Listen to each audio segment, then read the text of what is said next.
We good? God. And we are back on the Pizza Podcast. Today, we have a really special guest. I'm so honored and happy to have this guy on. We got Lou Crisci. Lou Crisci is from the Rosa Grande division of Hormel Pepperonis. They make those delicious cup and char things going on. But he's also a New York legend, and his family and everything, you know, his father started Crisci, or your grandfather started Crisci's legendary restaurant in Williamsburg. A lot of history on it. I was in Williamsburg for 96 years.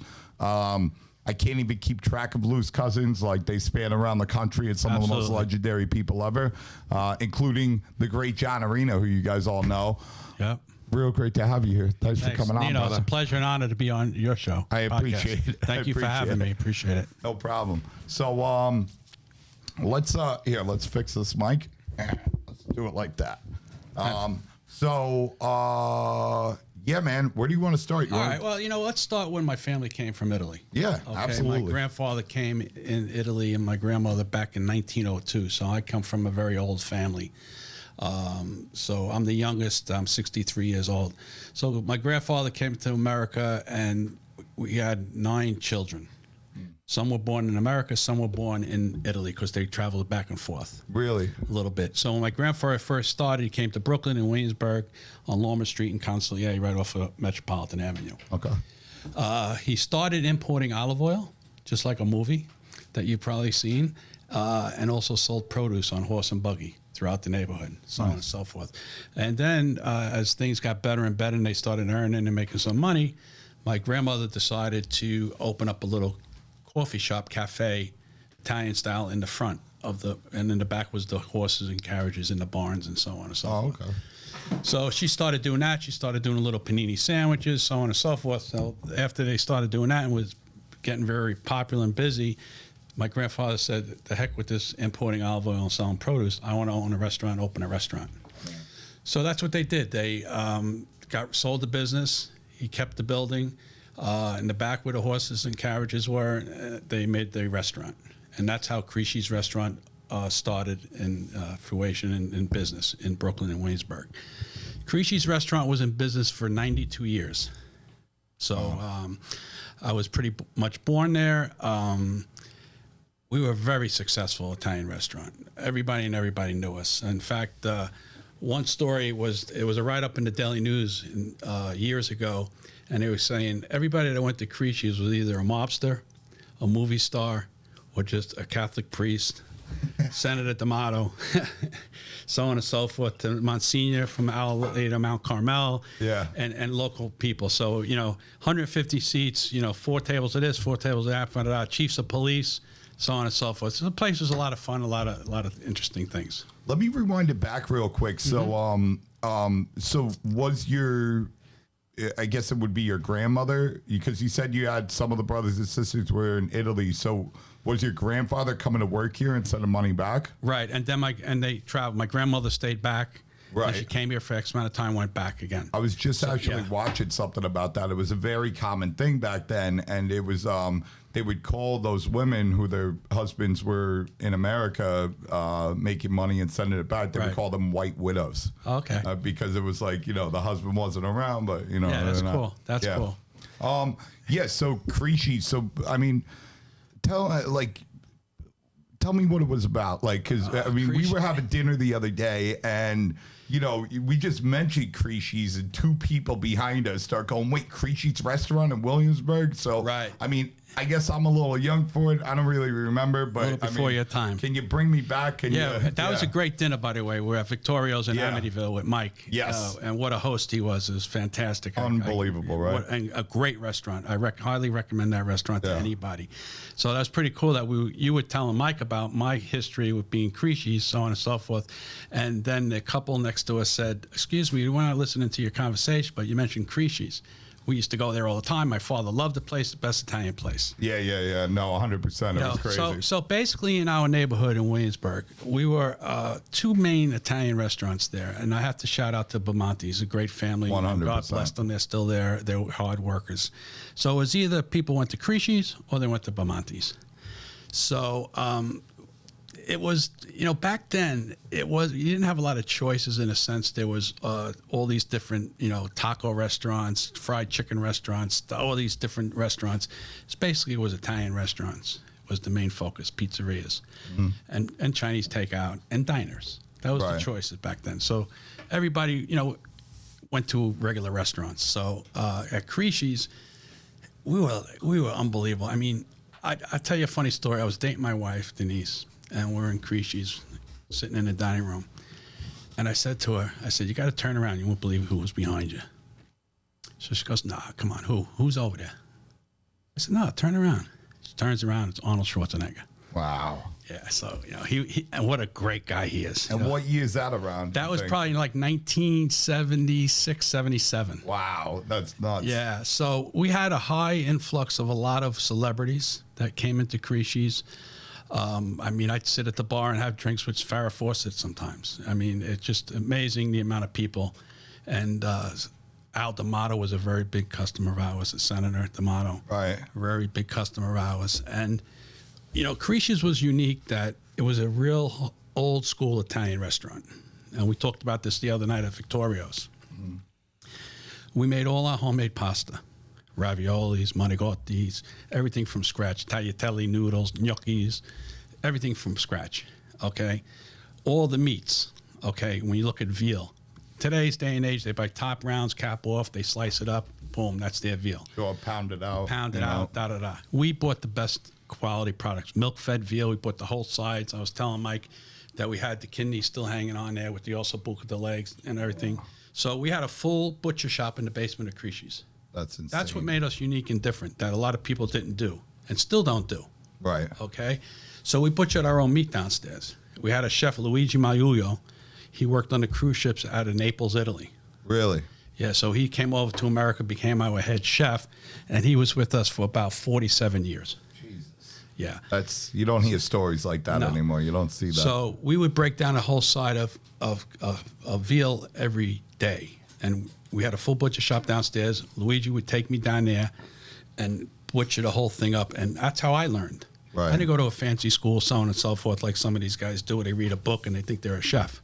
Sure. I had the knife in my hand, and I cut it, and I learned. I made a lot of mistakes, and we break down the whole leg, Then we used to have shell steaks. We aged our own shell steaks down in the basement. We had 2 coolers downstairs. If you're a restaurant guy, you can understand what I'm talking about.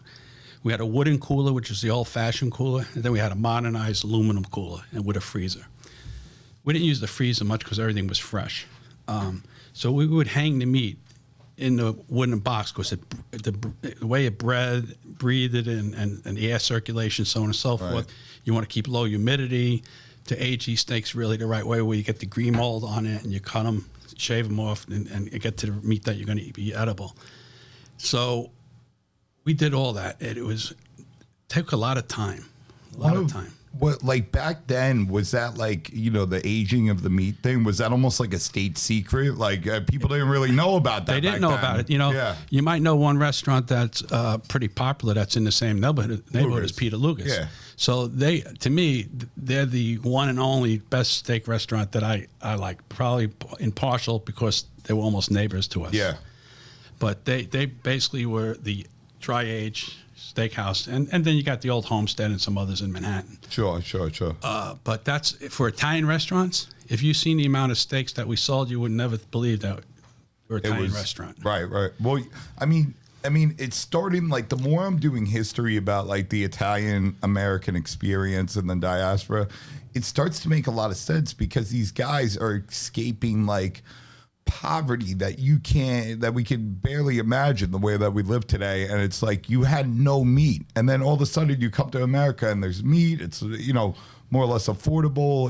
The flour's affordable. So what are you gonna do? You're gonna be like, oh, I can have steak now. This is amazing. This is why they say, like, this country, the streets are paved with gold. It was paved with people not starving to death. They're having, like, low calorie diets. You know what I mean? Right. Right. And you know what? When we cut that veal and we cut that, all the bones, today's day and age, they buy, like I said earlier, they buy the cap round, they cap off, they slice it, pound it, make veal scallopini, and then making veal parmigiano or whatever like that. So now when we buy the whole side, we got all the bones. We don't, like you said, back in the old days, we didn't throw anything away. No, you can't. So you know why? Because we made the gravies, the sauces, the brodettes, everything was stock. We made with the bones, so on and so forth. Even when we cut a leg of prosciutto, I would bone out the prosciutto and take that bone and use it for pasta fagioli soup, and then also take the skin off and use parts of that skin for the soup also. So everything had a part and a place where you utilized everything, every piece of the animal. 100%. And like, that's, you know, it's probably rare. Like, I mean, it sounds like you had like a really amazing chef who was trained and knew what he was doing, which is probably a rare thing. I mean, it's even a rare thing today. You go to an Italian restaurant, a lot of these places, the guys that open it, like, they're not trained in nothing. This guy, sounds like, I mean, from already what you said, he's using a lot of the same techniques. One of my favorite things about Monty's that you don't see too often is that, you know, that bone-in giant veal chop. Did you guys used to do that too? Yeah, we did the same thing. Yeah. Absolutely. And we sold a tremendous amount of veal chops also. Even pork chops were very big. We sold pork chops and vinegar peppers like I had at Victorio's the other night. That's old school. Not many people know about that, and it's not on a lot of menus anymore. But and also when you look at the veal chops, who's cutting them, filleting them, pan searing them, and frying them like that? It's very few and far in between. So, like, tell me some neighborhood stories. Tell me some good stories from neighborhood Crisci. I know you got a million of them. Like, well, the problem is, which ones can I tell you? Yeah. Tell the ones you can tell. Forget the ones you can't tell. So, you know, we were in the 9-4 precinct. Yeah. Okay. Yeah. Police department, and so it's pretty cool that we had chiefs of police, the mayor of New York City, whoever was the mayor, ate in our restaurant. Like I said, a lot of mob guys, so on and so forth. So we were on the so-called police list, do not enter the premises, because we had a lot of people that were mob influenced or mobs type of guys that would come in and eat and dine, so on and so forth. But I got to say one thing, thank God my father and my uncles and either myself and my brothers, we never entertained that lifestyle. Good. You know, so that's one thing I want to make clear. But you know, so the thing about the 9-4 precinct, the regular cops would call up and order dinner. You know, the patrol guys, they pull up in the patrol car and they can't come in. Our bartender said, "Oh, the cops are here for their dinner." Right. But they weren't allowed to come in because Crisci's was off limits. Back in the days, they put the place off limits. That meant no, uniformed cops could come in. Right. But meanwhile, they're still come in. Yeah, listen to this. So meanwhile, poor guys in the summertime, he's sitting in the car in uniform, and the chief of police or inspectors are in there drinking bottles of wine and having a great meal. And we're putting the veal parmesan in a tin and bringing it out to them. So like old New that's York. a cool story, yeah. And then we had, we had a guy named Arthur that was a neighborhood guy. If people who know the area, if I'm talking about Arthur, they know who I'm talking about. So Arthur, a lot of those guys, they come out at night. They sleep all day. So Arthur used to come in the restaurant, sit in the corner at the same spot all the time. And we had another gentleman, Jimmy Knapp, passed away not so long ago.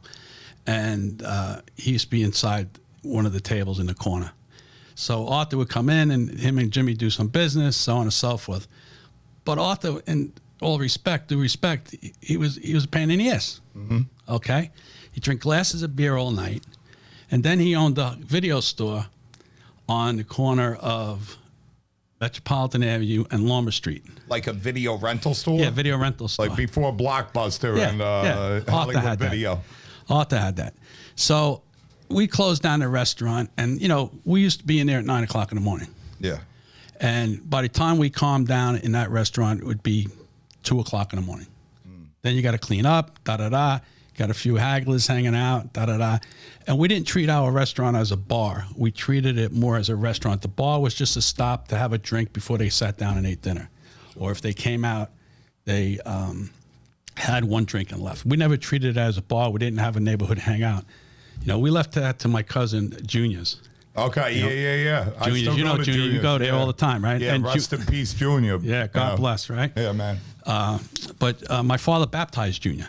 Oh, really? Yeah, my father was Junior's godfather. I felt like so privileged to be able to spend the few years that I spent with him, and his son is taking on the reins, and it's funny he's you thought keeping I it got alive. goosebumps. It's like man, it's like the own. last spot. Somehow the hipsters know to stay the fuck out of there. Well, back in the day, I don't know if you know the story about Juniors. Juniors, no women came in. Yeah, that was a lot of bars, Farrell's, and yeah. I mean, I don't know now if they're starting. The yuppies are in the neighborhood now. They're starting to let the women in now. But back in the 70s, well, there's old women. There's women from the neighborhood that come in now. You can. So back then, when we were hanging out and going in there and stuff after work or whatever, women were never in there, never. And if a woman was looking for a boyfriend or a husband, they come to the front to the door, the only door, not the back side door, and they come in, they put their head in there and say, "Hey, Nino, is Nino in there?" Blah, blah, blah. And that's it. They knew it was off limits. Funny thing. Yeah, no, I was actually Farrell's was, I think, the last bar in New York to actually like allow women in. Well, it was weird. So it was women weren't allowed at the bar. Women were allowed to come in, but you had to be married, and they had to sit in the booths like with their husbands. And I talked to these guys. I was like, well, why wouldn't you let women in? And the guy explained it to me. He was like, listen, Nino, you got to understand, it was a different time.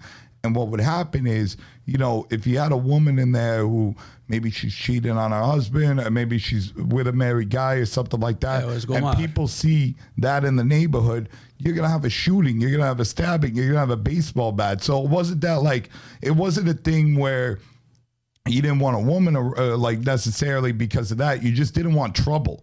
And, so the married women would go sit at the booths with their husbands once in a while, but at the bar, and they didn't even have seats. They said, if you can't, seats at the bar, they said, if you're too drunk where you need to stand, you've had too many P's and Q's, pints and quarts. It's, different worlds. So just to finish the story about Arthur. So Arthur be sitting there. Now, you're looking at 3 o'clock in the morning. Everybody's gone. So now me and my brother are looking at each other and we're saying, all right, whose turn is it to go home first? Who's stay here with Arthur? Sure. You could not throw Arthur out. Right. That was, forget about it. It would get very upset. Yeah, very upset. Long and short of it, we're stuck there till 5, 6 in the morning. Sure. With him. Then we have to walk him home. We live right next door. Then you had to walk him home, make sure he got home okay. Yeah. Then you go upstairs, so on and so forth.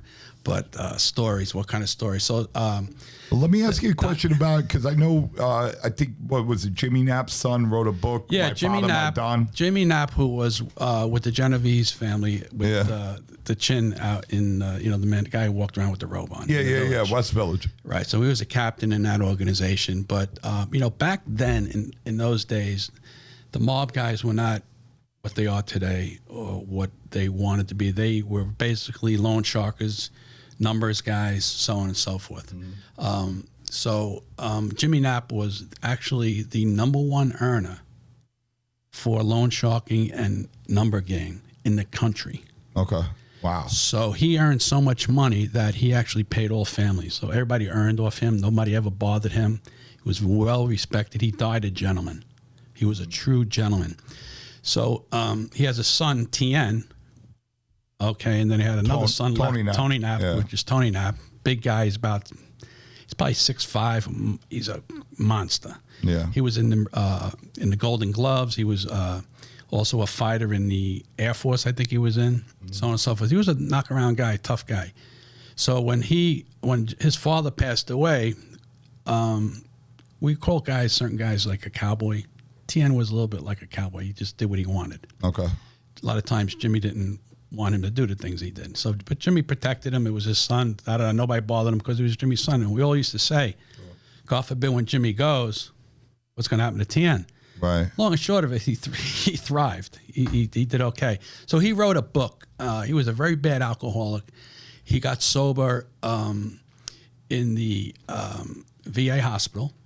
Okay. He was in their program. He got sober, and then he wrote a book about his father, My Don. Yeah. I've never read the book, unfortunately. I gotta put it on the reading list. I've seen it because when you go to the Giglio Boys Club, he was from the neighborhood, so you see it around. We got a picture of Jimmy, I think, hanging out at Crispi's, but so Crisci's. Crisci's. I'm sorry, Crispi's. Oh my God, I'm like going nuts. Pepperoni. Yeah. So Crisci's, yeah. So Okay, so this what's this going on photo here? here is back from the early mid '50s, I would say. So we got my father up here, is Salvatore Pete. We call him Pete Crisci, and there's Jimmy Knapp right there in the center. My uncle Cy up there, and my uncle Charlie over here.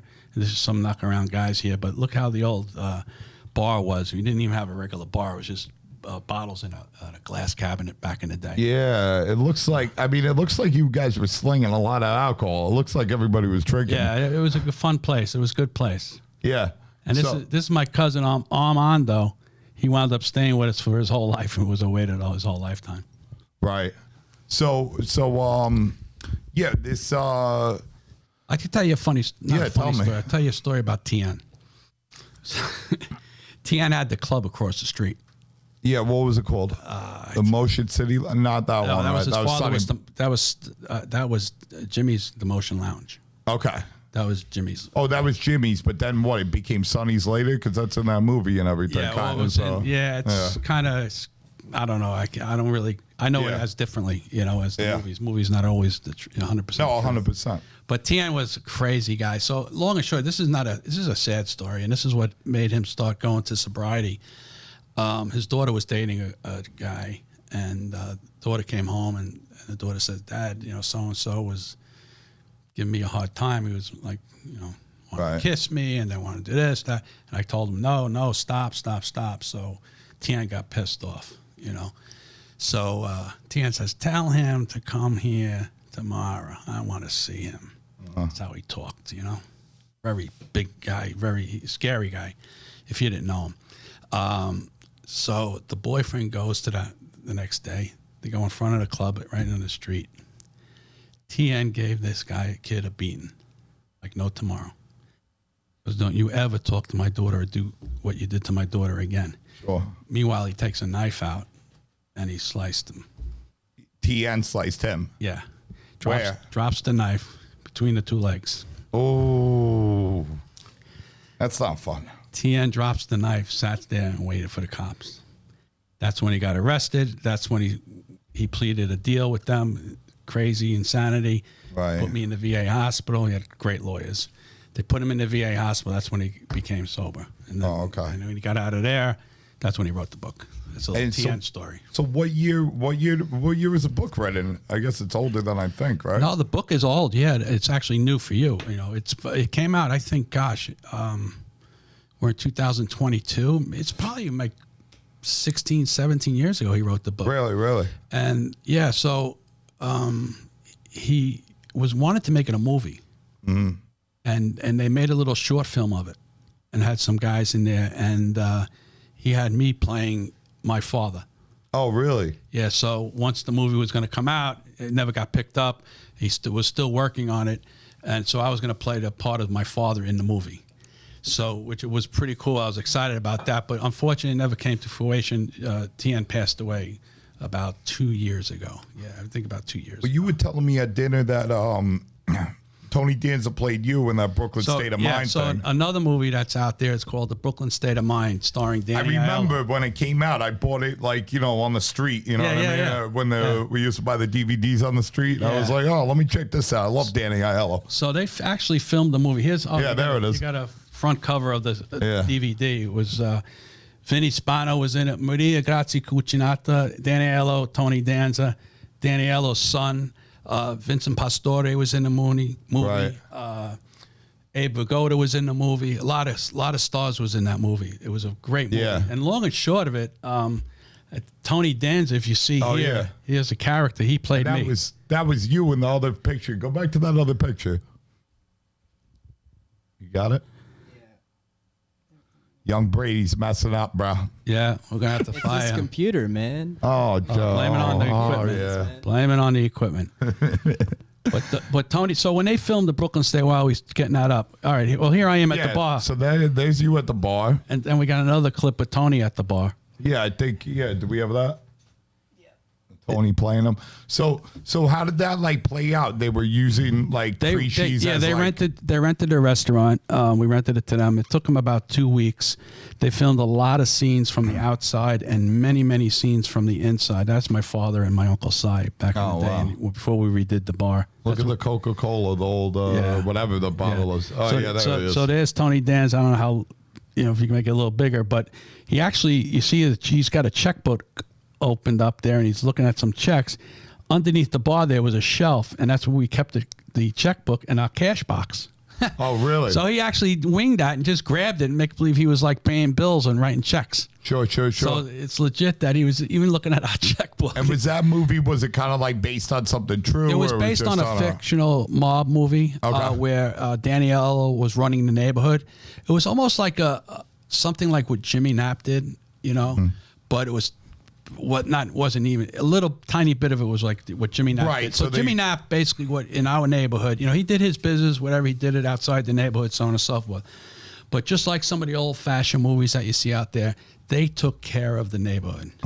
Okay, Jimmy Knapp legitimately took care of the neighborhood. So it was kind of a thing like you don't shit where you eat. So where he was doing that kind of thing, it was the different place. And then he comes home and, you could be the family man, whatever you got to do. Exactly. So when Jimmy, I can't tell you how many sit-downs or some old women would come in, neighborhood women with their dress on and their apron still on from the kitchen. Would come over crying, I got to talk to Jimmy. Jimmy said, yeah, come sit down. We sit down. They didn't have money for rent, or the landlord wanted to raise the rent, just like a movie. Yeah. And Jimmy used to take care of them. He used to, it was back then it was $300-400 for rent back then. Right. In the mid '70s. And Jimmy used to help them out and give it to them. Sure. Amazing. He never asked for a penny back, and he didn't want nothing back from them. Yeah. It was really incredible. The kindness that he had, and that's why when Jimmy Breslin from the Daily News wrote an article when Jimmy died, a true gentleman, and Jimmy was a true gentleman. For a mob type of man. I didn't know any of this. Now I really want to read the book and look more into this. I kind of, I just got into reading books recently. Okay. I've been out of the book game for a long time. I'm a freaking Momo. But now I read like at least 1 or 2 books a week. All this stuff is so, it's just something that popped into my head that, I was lucky enough when I was a kid to see like one instance of this, but like, talking about old school Italian things, the pigeon coops. And down here in Bushwick, a couple stops up, I was staying back in the day. I was staying with I think I was dating some girl. She worked for the airlines. She had like this loft apartment up there. And the building super, he was an old Italian guy, and he had his pigeon coops up there, and they used to flag him. You know what I mean? And these guys, there was another guy down the block who had a pigeon coop, and these guys would get into street fights because the one would flag his pigeons into the other flock to try to, because then they get mixed up and steal the pigeons. And some of those pigeons could be worth a lot of money. Those pigeons would travel out of state to a certain area, and the guy would go pick them up and bring them back. Jesus. Did you ever see it? I've seen them around. We didn't do it. We had a nice, we owned the building. We had 4 apartments. My Uncle Si lived up there. And we had a nice patio set up for my Uncle Si, so he went out on the weekend, whatever, he had free time. But we didn't have time for that. My father and my uncles didn't have time for none of that. Right. And also, a funny thing about Crisci's, we never had, other than my grandmother, when my grandfather and grandmother came here, there's never been another woman that worked there. Really? We only had men waiters, people, never any women working. Why is that? I think it was just old school. A woman belonged home, taking care of the family, raising families. And that, back then a lot of women didn't work back then. How many brothers and sisters do you have? I have 5 of us, and there's 3 still left. I'm a 63. I have a brother 64 and a sister that's 73. I have an older brother, Vincenzo. He passed away. My other older sister, Virginia, has passed away already. Deepest condolences. Thank you. Thank you. So, a lot of stories. Did they all? I guess they all worked at the restaurant. No, not really. Just the girls never worked in the restaurant. It was just me, my brother, and my other, the 3 of us. That's what I'm saying. Yeah, your brothers, you guys all worked. And what were you guys mainly doing? Were you bartending or waiting or? Okay, my brother Peter, he was out on the floor. He was a waiter. Mm-hmm. Okay, and my brother Vincenzo, he was more of the front of the house. He stayed there in the daytime, and he ran the business in a sense, helped my father with ordering product, getting deliveries, so on and so forth. Every day there's something new going on, so on and so forth. So, and I was in the kitchen.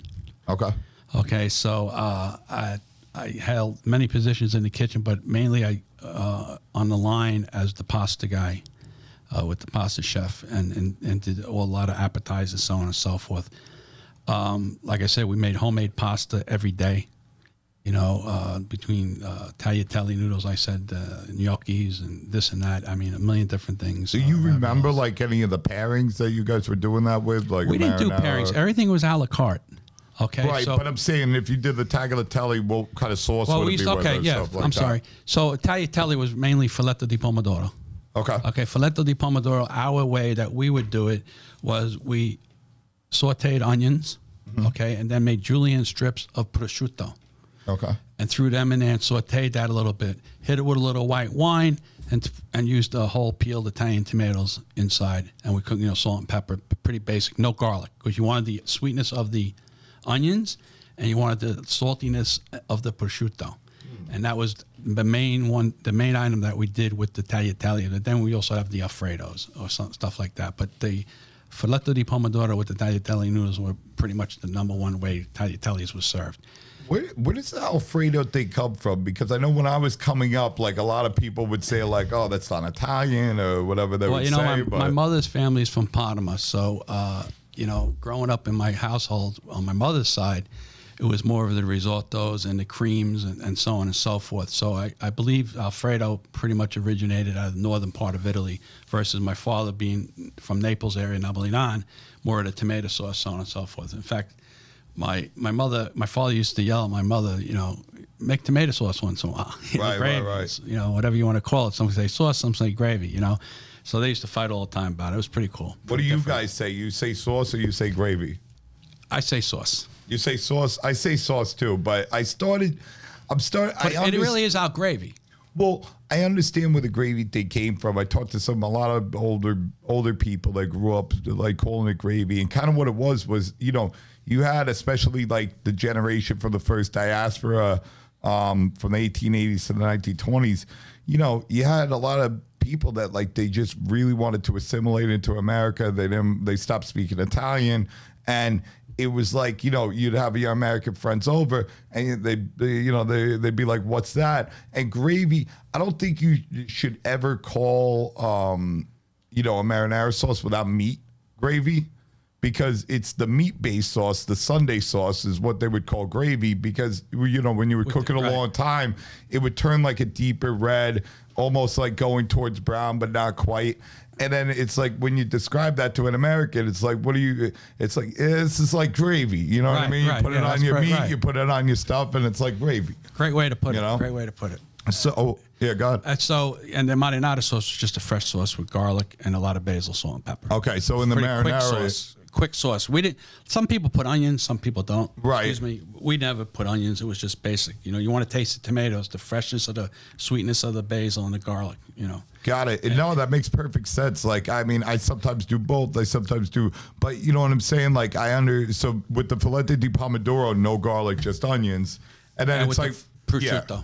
So you don't want to mix them because you're trying to accent like a certain flavor. It actually makes a lot of sense. Right.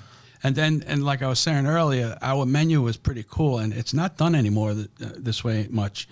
So when people came into the restaurant, they ordered an appetizer. Mm-hmm. They ordered baked clams, shrimp oreganata, whatever else we had going on, for appetizers, and even a bowl of soup or something like that. Then after that, they would have a pasta dish: linguine with white clam sauce, fettuccine alfredo, manigotti, lasagna, whatever they wanted to have. Then they'd have the meat dish, the carne, right? Right. So then they had the, veal masala, chicken franchise, veal franchise, ossobuco, steak, pork chops with vinegar peppers. When I was at Vittoria's, I seen that on the menu. I know. I jumped all over that. I mean, I got to tell you, old school, top. I used to get that whenever I'd go to Two Tom's, which, rest in peace, Two Tom's restaurant in Gowanus, but that place was, out of control. You just pay one price. You drink as much wine, eat as much pork and veal and peppers as you want. So, like, yeah, I mean, what you were talking about, your antipasto, primo piatti, secondi piatti. Yeah, and that way, like, go back. I mean, I keep on talking about this stuff because I've been doing so much research, but it was, you know, that's how the nobility ate in Italy, and they knew that. And so when they came to America, and there was like, you know, it was like, oh, now we can do this. You know what I'm saying? We don't live under this, you know, oppressive, feudal garbage anymore. No, and also, like, when, you know, Luigi Maiulo, I was talking earlier, is our head chef. He used to come in our restaurant at 7 in the morning. Okay? So all our sauces, you know, everything that we made, our stocks, and everything, soups, everything was made fresh every day. Right. Every day. I mean, it sounds like if you break down meat and all this stuff and you have to make these stocks, I mean, you have to almost get there at 7 in the morning because, you know, you got to break all this stuff down. Those things take hours and hours to do and, right. You know, to organize. So we used to close. So we had 150 seats. By 12:05, you couldn't get a seat in Crisci's. The bar was packed, and it was a big industrial area back in the day. All kind of manufacturers, so on and so forth. We had Domino Sugar there. You know, you had a lot of steel workers, so on and so forth. So all those business guys and own those businesses came to Crisci's and Bamonti's. And at 12:05, you couldn't get a seat in the afternoon at Crisci's. And they all ordering a la carte, no lunch menus, no pizza, no calzones, no heroes, none of that stuff. Right. Okay, and they're drinking because credit, you know, corporate America at that time was very forgiving, you know, so they drank a lot, had a lot of liquid lunches. You know, it's pretty cool. I still can't, you know, I was a big drinker for many, many years of my life. And I still, you know, you watch shows like Mad Men, and I would watch that stuff and be like, oh, I get this is how they did it. Like, they seem successful. You could just have a whiskey in the middle of the day. Like, I don't know how the hell they would do with that, and because if I have a whiskey in the middle of the day, like I'm, you know what I mean? I'm not able to function anymore. And I mean, I can tell you a funny story too. We talk about modernized business. I know this mic. I'm not into these mics. I know you're gonna be all right. I just want to see your face. You got a beautiful face. Oh, thanks. So we never took credit cards in the beginning. Okay. Back in the day. When did the credit cards even start? I bet we started credit cards probably was like 1980, 81. Okay. And it was my doings. I used to tell my father, we're losing, not that we're losing business. Forget about it. It was balls to the walls at Crisci's. We big, tremendous piano numbers in that place. Right. So it was more of a convenience for the people. So all these guys that would come in for lunch and things like that, and even a lot of at night for dinner, we used to have house accounts. Okay. Basically like a shoebox with index cards, the name of their business, and you'd write there what they had, the date, what their check was, with a copy of their check, leave it in there, da-da-da-da-da. So at the end of the month, I was the one that had to go through it all, add it all up with an old-fashioned adding machine that you pulled the lever down and it printed it on a little piece of paper. And you have the little green visor to go with it? Yeah, I wish I had that. So it was getting out of control. But we'd mail everybody their bills, and I got to tell you what, they all sent their checks in. Never had a problem. So finally, my father says, "Okay, let's get a credit. We have to get a credit card." Now, did normal people have credit cards? Or No, it was all business cash. people. It was all cash. We didn't. Well, accept who had credit the credit cards? It started out business people, then everybody had it. Right. So we said, "Listen, what credit card are we going to take?" Now you're going to make the decision. You're going to take a Visa, MasterCard, Diners Club, and American Express. American Express. Right? Yeah. They didn't have Discover yet, I don't think. So we looked at it all, and we said, you know what? Let's do American Express. Okay. Because back in the day, that was like the hardest card to get. You had to have a credit rating that was off the charts. Right. So we figured that we didn't want to change the element of the people, I'm sad to say, that would come into the restaurant. We wanted a certain type of clientele. Sure. So by getting American Express, we that's how we started. Then eventually down the road, we took it all. Right. But my father used to scream because he had to wait for the money. I still don't fucking understand. And I remember they were still around when I was a kid. But like the old way they used to do it, they used to have that thing. Yeah, you slide it. Pull that up on the internet. That old. So how what does we that used to even do, work? so we used to write the regular guest check, Then the total, say the amount was $130. So you get an American Express thing. You turn the little. There was a little metal thing that you put the credit card on, and then you put the paper card on there. It had it printed 3 different ways. It had three copies. The carbon copies. Carbon copy. I couldn't think of the word. It's so old, right? Yeah. So you write the amount, and then you'd slide it, and it would imprint the credit card onto one of the copies. Okay. So it was a hard copy on the bottom and 2 paper copies on the top. The hard card, you would take it, and they had special envelopes, American Express, and you put all those into an envelope, lick it, seal it, put it in a mailbox. It get mailed to them. They do it. They send it back to you. So now when they send it back, you got to keep a record of what's coming back. So every day we used to mail them.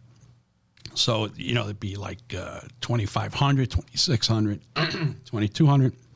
They had to keep track when they come back. It's a lot of work. Jesus Christ. Yeah. And then there it is. Yeah, exactly. Exactly. But right this is what I never understood about it is that what the fuck is stopping me if I'm a crafty guy from just making a fake card? How hard is it to make a fake card? I believe they still have those machines available to the merchants in case there's an electrical problem or a computer problem. That's the old school. They have to go out that way. Yeah, but what's stopping guys from making a fake number? How would you know? A lot of guys in the neighborhood probably know how to do that. Yeah, right? Look at this. They're doing it. That's the merchant number is on that. Okay. That's the merchant number and the name of the restaurant. Like a how-to video. Yo, make this faster. Speed it up a little bit. Let's see what the hell's going on. There's the card on top. She's going to, right? The credit card. All right. Oh, there's the credit card. Make believe. See how she does that? Oh, yeah. Yeah, but now you stick it in the machine, it comes back declined or approved. How do you know you're not taking all these declined? That's a good question. Yeah. A good question. So every month you would get a book. A book. From American Express or MasterCard or Discover or Diners Club or blah, blah, blah. Okay, and in that book would have the bad numbers. So it was your responsibility to go look up every time you got a credit card to take that credit card number, and I think they did it by the last 4 numbers, so it made it easier. Okay. So it'd be a book of numbers that you in order, numerical order, and you would open it up, and then you would look at the number. If that number was on it, you wouldn't take that card. And you were supposed to keep that card, mail that card in, then they mailed you $75 bonus. That's how they got the cards off the streets. That sounds like it must have taken a lot of time to just take a payment. You know what I mean? It was a lot easier having house accounts. Could you imagine? I'm probably one of the last, because I know my little brother. I have a brother that's 5 years younger than me, and he sort of remembers the payphones and that stuff, but not really, you know what I'm saying? So I was on the cusp where I got to see the internet was coming out, but it didn't, people had it, but it didn't really do much. You know what I mean? When I was 16, you had the LimeWires, you could download the music. It took 12 hours to download one song, but we thought it was the greatest thing in the world. The best thing. But we was still a time where, you'd go to the mall. Did he ask permission to talk? Yeah, I mean, Brady gets a little out of control over here. Brady's a fresh guy, I'm a maniac. So, yeah, it would be we'd go to the mall or we'd go out, and if we needed our parents to pick us up, we'd run to the payphone, we dial 1-800-COLLECT, and it's yo, Ma, we're over here, come pick us up, when they ask you to give the name, so then she wouldn't accept the call, but she'd know to come over. It's now I can't even imagine a world where we don't have cell phones. We don't have, you know what I mean? The way we do business now, the way we're able to transmit information and communicate. And now I can see Italy on my supercomputer in my pocket. I remember when my mother used to call Italy. She would call Italy and ask for a line. Bro, it was a nightmare, right? Yeah. So I was a little kid. She's calling Italy. You gotta wait 2 or 3. I said, Mom, how come they didn't get on the phone? Yeah. Oh, the operator's going to call me back when a line opens up. Right. Then she'd get a call back 2-3 days later. The line would open up. Then she could call Italy. So it was an instant like it is today. On my cell phone, I can call my cousins in Italy. And it doesn't cost you barely nothing either. Yeah. Even when I was a kid, if you were in Brooklyn and you called a different area code that was considered long distance, it would cost you a fortune. They would charge you like 15 cents a minute. No, regular phones. Oh, yeah. Regular phones, it was 10, 15 cents a minute. 718. If I was calling a buddy in Jersey or Queens, or if I was in Jersey and 718, yeah, they would charge my mother. My mother would be like, "What the hell did you do? I just got, a $40 phone bill from you." That neighborhood that and you lived there for a good amount of years. The amount of stars and people and things and movies and that come out of that neighborhood is incredible. I'll tell you a quick story. Everybody knows The View, ABC. Barbara Walters started that. Well, Joy Behar, who was one of the stars there with Whoopi, still to this day. No, I don't believe in what they preach, but anyway, her Aunt Sadie used to be one of our best customers, used to come in every day and eat. And Joy grew up in the neighborhood too. And she became a school teacher. She was an English teacher. Okay. So she used to come into the restaurant all the time with her Aunt Sadie. And she's got a Bamontes too. She was friends with Diesel, the bartender there. Yeah. We all knew each other. We all had great relationships. So anyway, then she used to come into Crisci's and tell us, because then she was trying to get into stand-up comedian, to be a comedian. Okay. So we used to tell her, "What are you talking about? You're gonna be a school teacher. You're gonna work just like all the rest of us slugs over here. We're working our asses off. We can make what we can make, so on and so forth." So she goes, "No, I'm gonna get an HBO special." Okay. I said, "No way, you're getting an HBO. Who's she kidding? Getting an HBO? Don't you know it? She gets a HBO special." Wow. It was like the whole neighborhood. She's on The View. Yeah. So talk about cable TV. Yeah. We didn't have cable TV back in Brooklyn back in the day. Right. Long Island had it, and maybe some parts. Long Island was like the first one in the country to get it, right? One of the first, yeah. And there was like up north, like Westchester, I think, had it, blah, blah, blah. Yeah. I think Manhattan got it before we got it in Brooklyn. Uh-huh. And so, long and short of it, we bought a satellite dish, the old metal dish. We put it on the roof. These freaking things. And that's how everybody got to watch Joy Behar on our HBO. So you got it just to watch her. Yeah. Oh, that's fucking awesome. So I remember that when my Uncle Frank, he had he bought this house in, I guess it was old farm country in New Jersey in this town called Belmead, like way back in the day. Huh? Belmere? No, Belmead. It's like I don't even know. It's like somewhere in central Jersey. I guess it's kind of close to Princeton, maybe like maybe 30 minutes from Princeton. Anyway, but they didn't have the cable run, so he had like it looked like it belonged to NASA, the size of this freaking satellite dish. Crazy. And crazy. He still lives in the same house to this day. And I remember, but this is all stuff from the 80s. They had the intercom system, we used to bug out. It was like so futuristic. It still works. Right? Yeah, it was like you could call up to the rooms. But my Aunt Janet, you know what I'm saying, old school Italian woman, she never used the thing. She'd be screaming, "Kristen, Vanessa, get down, dinner!" like throughout the house. It was crazy, hilarious. Yeah, good old days. So, good old days. What was it like as far as, people talk about, was the neighborhood dangerous at all, like back in the day? That's a very good question. I appreciate that question very much. I got to tell you, that neighborhood, first of all, we had everybody in that neighborhood, okay? And we'll get into that in a second, but literally, I would park my car. I drove a 77 Cadillac Coupe de Ville at one time. I literally would leave the keys in the ignition in front of Crisci's and never have the doors locked. That car would be there. It was a sacred neighborhood. We had no crime. Did we have a lot of influential type guys there? Yes. If you recall the Donnie Brasco movie. Sure. All right, Al Pacino played the famous part. Well, that movie is basically all those guys are from our neighborhood. Yeah, Lefty, Ruggiero, Sonny Black, so on and so forth. And he had a pigeon coop. He did. Yeah. And in fact, they used to go to the Motion Lounge a lot. Jimmy's had that. So. And that was Jimmy's place. That was Jimmy Knapp's place. Got it. So I used to see them almost every day, every other day. And it's funny. My other cousin, Michael Francis, he just did an interview with Joe Pistone, who was Donnie Brasco, the FBI agent. It just aired on YouTube and some podcasts, about a month ago. Yeah, Mikey's doing great with all the stuff he's doing. Yeah. He's really doing amazing. He's doing real good. And so it's funny, he's interviewing Joe Pistone, and Joe Pistone, yeah, we were in Crisci's having dinner, and me, Sonny, Lefty, blah, blah, blah. We had this problem talking about that.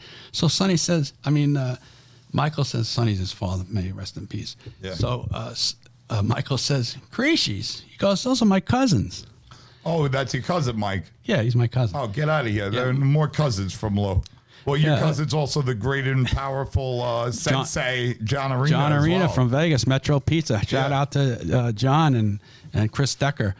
But anyway, they're talking about, and they're doing a podcast and they're talking about Crisci's. I know. How cool is that, yeah, right? It's amazing. I used to see Joe Pistone, but I didn't know him as Joe Pistone.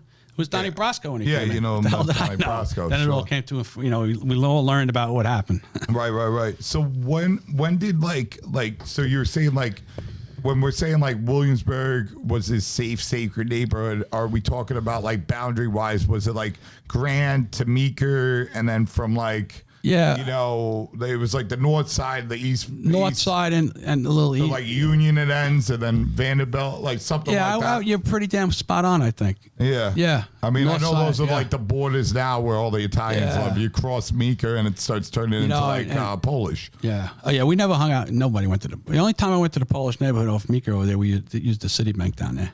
When they did what? Citibank was the bank. Oh, we used. okay. Yeah. But Grant Street Fish Market. Remember them guys? Yeah, Eddie and what was his partner's name? Well, anyway, they sell a lot of fish and they do the French fries they're famous for. I know what you're talking about. Right? Not Mr. Zolo's place. It's the other one down there. It's still there, no? I believe it is. I haven't been down there in a while. So they used to they went to the Fulton Fish Market every day. Mm-hmm. When they left the Fulton Fish Market, their first stop into the Brooklyn, as soon as they came over the bridge, was the Crisci's. They'd open their truck up. Luigi Magliulo would go outside, look at what came in. I want this, I want that. If he didn't like what he seen, he didn't take anything. But we used to get our fish delivered fresh every day. Do you remember any of the pizzerias that were around back then? Yeah, well, we got my cousin's San Marco.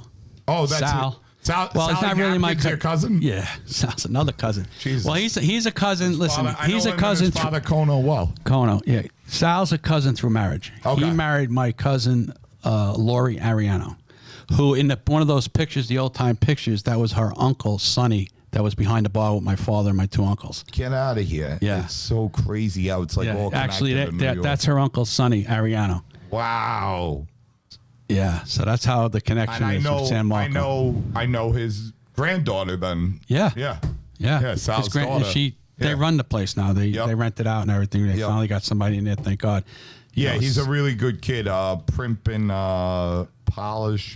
Polish, whatever it's called. He's a Long Island kid. Is he doing all right? Because I know the one guy they rented it to, they had a problem with. I went there with my, The first guy was a problem. That was a pizzeria. This guy, he put in a wood-fired oven. He's a chef. He does tripe. He does really amazing things. Me and my boy Cash from... my boy Cash, he just won #1 bartender in America. Shout out to Cash. He's got the Haberdasher in San Jose, California. He came to visit me out here, and, I was like, let me show you, real Brooklyn. We hang out at Junior's, and then that place is next door. And I knew the kid, and, Cash, he still talks about it to this day. He's like, you should have seen this place, and the guys that came in, and mama. They make the best Italian ices in that place.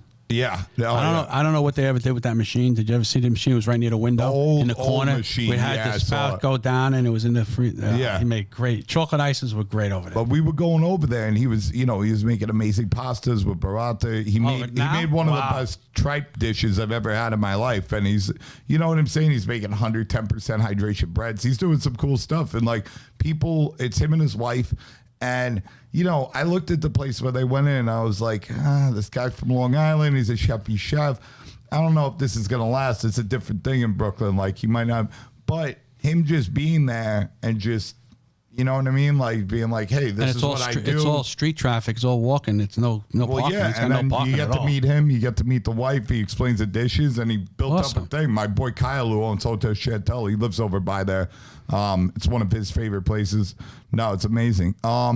So then, what? Well, now in Williamsburg, you have the South Side, which is mainly Dominican and Puerto Rican these days. And it always was. I think it was. Puerto Ricans since were the 70s pretty much, or the 60s. We're pretty much there. Well, it was the Puerto Ricans. were the older crew, and then the Dominicans started moving in the past 20 years. When I moved out, I can't. But was that like, you didn't cross a border? Like, what was? You know what? We never went. Who had time? We were in. Everybody worked. I was in the restaurant. I used to then we finally moved out to Long Island, and so I used to drive to the restaurant. I used to leave at like 8 o'clock in the morning. Be at the restaurant by 9. Luigi was already there starting, and my brothers would float in, and I'm there till 2, 3 in the morning, Tuesday till Thursday. Friday, Saturday nights, you didn't get out of there till 4 or 5 in the morning. Yeah. Sunday, we went in at about 11 o'clock in the morning, and we opened only for lunch, and we did a light dinner, and we closed down at like 10 o'clock. And we were closed on Monday, so that was the only day I had. It almost seems like back then. All you knew was your business. Right. But like, even if you know what I'm saying, you were whatever, it almost seems like back then that you had your places you went, you had your block, and you didn't really leave that. We like went there. If we went out at night, you want to have a few drinks or something like that, you went to Junior's. Right. If you didn't go to Junior's, you went to Bamonte's. Right. That's what we did. And that was it. And that was pretty much it. Yeah. No, it's crazy, like the real small microcosms that and how people used to operate. It's also interesting. I mean, Williamsburg, a lot of people don't know, like to this day, like we've done some videos about it, but like I consider Williamsburg to be the strongest Italian community now in 2021 right. in all of New York, because Bensonhurst's not what it was. These guys, they still live there. You still got the pork stores. You still got, right. and they're the original guys in there. And, while the neighborhoods changed a lot, you could still go to Fortunato's. You could still go to Bamonte's, the Giglio Feast. I mean, right. They closed it, right. I'm not from the neighborhood originally. Like I moved in. Well, I moved in and, Fortunato's, Mario and his brother. Yeah. You don't get pastry like that anywhere. No, you can't. You can't. That's the Mikey best. That's the best espresso coffee in Fortunato's. Oh, don't even get me started. Let me tell you something. Even some places in Italy, but definitely number one in America. And I've been all over. Well, one of the biggest problems, it pisses me off so much. So the American baristas, they have their own competitions and they have their own rules and blah, blah, blah, blah, blah. So what they did was, I forget the exact amount of grams, but it's like more than double. 9 grams is what's supposed to make an espresso. One shot of espresso. Right. 9 grams whatever of coffee. The American. So if you go to American barista competition, it's more than double in the group. Where if you go to Italian competition, it's like, you know what I mean? They have different rules. And the Americans, what they did was they kind of like, they got some smart guys, they got some scientists involved, and they said, what we're going to try to do is extract like the most, and I don't do this, I don't know a ton about it, so like I'm sorry if I'm saying some of this wrong, but like extract, it's nothing's written in stone. Yeah, it's extract, well, their approach is we want to extract as much flavor, oils and tannins as humanly possible. Now, and try to get it without building up the caffeine. No, but they do. What do you mean try to get it? Well, because they're using young blonde, so the less you roast it, the more caffeine. So they're not, caffeine's not in the equation, okay, with these guys. So when you go to like a Blue Bottle or one of these hipster joints that they learn that method and you have an espresso, first of all, they're pulling doubles or they're singles. And then on top of it, you got a blonder roast a lot of times. And then the amount of, coffee that they're putting in a pull, bro, it feels like you can't even function afterwards. And it's like, you got to understand this is like a medicinal product. Caffeine's a drug. That place you took me around the corner, was that more of... No, that's the American style. It's like you fucking jittery. I can't read. I can't do anything. Listen, when I trained, I went to Italy and I had a company in Florida, a distribution company. So I distributed Lavazza coffee and I distributed Bindi desserts. Okay. And a lot of other specialty high-end frozen porcini, IQF things, a lot of truffle oils, truffles, caviar, and stuff like that. And when I was taught in Italy with Lavazza, it was 9 grams of coffee, okay, and it was 21, 22 seconds brewing. Right. So, and that was supposed to be the perfect extraction. You had to have your beans ground the proper way to get the perfect extraction. When you're looking at the crema, you got to see a little nice tan and a little darker swirls in it, and then you pretty much got the perfect extraction of that particular coffee. But like you said, it's all changed, and it's all it's roaster changed. coffee has changed, and even Lavazza now has like whole beans. They probably got 10 different whole beans now. Yeah, well, basically what's happened is the Americans have kind of like taken it over, and from a barista sense, pretty much like every cafe that opens these days is following those rules. And I'm like looking at it like, because it sucks because there's not a place over here that does. And I've always thought about, like, obviously, I'm not the guy to get into this. I already got enough things on my plate. I can't put anything more. Oh, you can't do something else? No. I'm done. I got enough. But somebody out there, bro, like, start doing what these Americans doing with the marketing and the love and the passion and whatever else, but, like, from an Italian perspective, because I think, there's something to that. It's a medicinal product. You don't want to feel like, I mean, if you drink...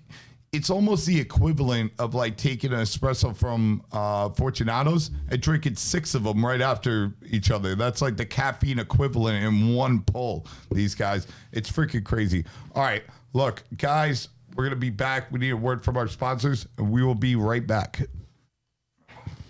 5-minute break. Honey Bunches of Brady. All right, let me know when we're back on. We on? We are back on. We are back on. I don't see a picture of me. Okay, and we're back. So, So what do you say? You got funny stories for me? Tell me a funny story. I'll tell you, it's funny, but it's cute. I'll tell you one story about my Uncle Cy. Tell me. Rest in peace. My father's brother, Cy, he was the middle one. And he was a big Met fan, crazy Met fan. Okay. He lived for the New York Mets. I'm a big Met fan, too. I got the Mets on my arm. And I'm going to tell you, remind me to tell you about the Keith Hernandez story. Okay. So, anyway, Uncle Cy. So, at the end of our bar, when you're walking into the dining room on the left, we had a TV in the corner. Mm-hmm. So, Uncle Cy came to work every day with a suit and a bow tie. Okay. Spectacular dresser. Every day. Lived upstairs, walked. He traveled, took him 2 hours to get to work. From upstairs, he walked downstairs, came in. Yeah. So anyway, we used to watch the Met games all the time. And he used to sit there and he used to have, we had linen and we had white napkins, linen napkins stuff. So he would hold a napkin always on his arm like that. And this is when he got really old. And he had his glasses with like Coke bottles. Poor guy could hardly see. So he'd be sitting there watching the Met game. So one of the guys in the neighborhood, you might know him, you've heard of him, Patty Alaka. Okay. He lives right down the block from Fortunato's. I know the Alaco family. No, it's Alaka. Alaka. Vinny and Patty. Vinny's a painter. I might know him if I see him. Yeah, if you see him. Funny guy. He talks with a raspy voice. Raspy voice. He talks, right? Patty. So Patty, they're in the restaurant. It was like, I think it might have been a Saturday or Sunday afternoon game. So it was not many people in the bar, or the restaurant. So Cy's watching TV. Come on, get a hit. He's watching the game. Patty goes up, puts his arm behind the TV. Back then, the old TVs, you had the little thing you turned. Yeah. He turned it off and made the whole screen black, but the sound was still on. You know how you adjust the color? Right. Things in the back of the TV. You don't know that, right? Yeah, no, I remember. We had those when I was a kid still. So he shut the whole TV off black, leave the sound on, and Cy used to sit there and watch and stay there and watch the game. We used to leave him there for a half hour, 45 minutes. Because he couldn't see. He was just listening the whole time. Yeah, he's listening to it. It could have been on radio. So then Patty or me or my brother or somebody or one of the customers would go, Cy, what are you doing? You got watching a Met game. What Met game? It's not on. And he started. That's hilarious. So, oh God, what you were saying before that, like at some point, what was it? Your father moved out to Long Island? Yeah, we bought a house in Long Island. Okay. Long Island. Yeah. Where at? Where at? We actually went out to Uniondale, Long Island, back in the day near the Nassau Coliseum. Okay. Yeah, that's where he built a house out there, and everybody wanted to leave Brooklyn. Everybody wanted to go out to the island. Sure. You get the white picket fence. Yeah, the perfect life. Family, all the suburban life, and all that stuff. Like you see on television. Yeah, it's on television only. Yeah, that's right. No, I would agree with that. But in fact, when Jimmy used to come, I'm gonna tell you a story about Jimmy now. Yeah. Tell me. Okay, so Jimmy used to come in the afternoons he had a driver, his name was Booney. So Booney used to come into Crisci's in the afternoon, and probably like we used to shut down at 4 o'clock. Mm-hmm. I'm sorry, 3:30, and open back up at 5. Okay. Okay, so in that downtime, Yeah, clean up everything. we clean up, and the guys we would eat dinner for everybody. Luigi would make a meal for everybody, so on and so forth. Family dinner. Right. So then Jimmy used to come in about that time because he lived in Manhattan on the east side, but 50. I think about 52nd or 51st, between 1st and 2nd or something like that. Yeah, beautiful home, elevator in there, gym, sauna, the whole 9 yards. Nice. So Spoonie used to say, I'm going to go pick up Jimmy. You go pick up Jimmy. So I used to tell Jimmy, Spoonie, ask Jimmy when he wants to eat. I'll have it ready when he gets here. So most of the time, the older guys, they would have soup, Right. lentic, pasta cicci, pasta fagioli. We had all different soups. Sure. So, lentic with spinach, right? Yeah, what are these soups? Explain them to me. Lentil soup. What's an lentic? Lentic is Italian for lentils, yeah. so that's what it's called, lentic. So that spinach, the lentils. It used to be basically lentil soup, or which we made with the prosciutto hocks or the skins and stuff. Well, there's a lot of people in the Midwest that don't know what you're talking about right now.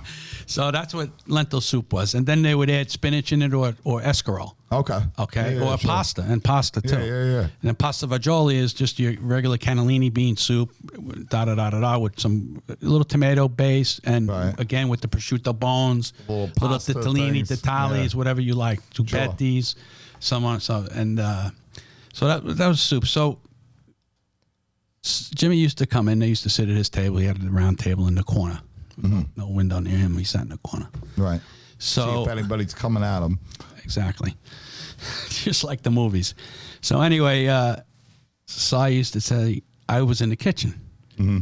So Cy was short, and we had a metal, stainless steel racks. We had the steam table. It was probably about 12 to 14 feet long. Mm-hmm. Okay? And there was a steam table. There was one shelf up here, and then you had another shelf on top where we had the hot lamps. Used to serve the food. Right. So Cy was at the height where he was in between the bottom thing and the top shelf, so you could hardly see him. Right. His the face shelf was is right like- across yeah, his yeah, face. So he used to come in with the napkin, bow tie, and he used to call me Louis. He goes, Louis. I say, yeah, Uncle Cy, what do you need? He goes, Jimmy's coming. Make me 2 lentil soup, lentic with the chop of spinach. I said, okay, Uncle Cy, no problem. He walk out, he come back in, chop it up real fine because Jimmy can't chew. What? But you had to be there to really appreciate how it came out. What was he? Why would he say he couldn't chew? He didn't have teeth or something? No, he had teeth. I don't know why he would say that. I think it was more that he couldn't chew. Maybe his teeth. You know what I mean? It wasn't Jimmy. So, it wasn't Jimmy. I know, John's family had the pizzeria in Long Island. Did you ever go out there? Yeah, it's Centurion Pizza off of Nassau Road in Garden City South. What was that about? So it was a basic, regular, good pizzeria.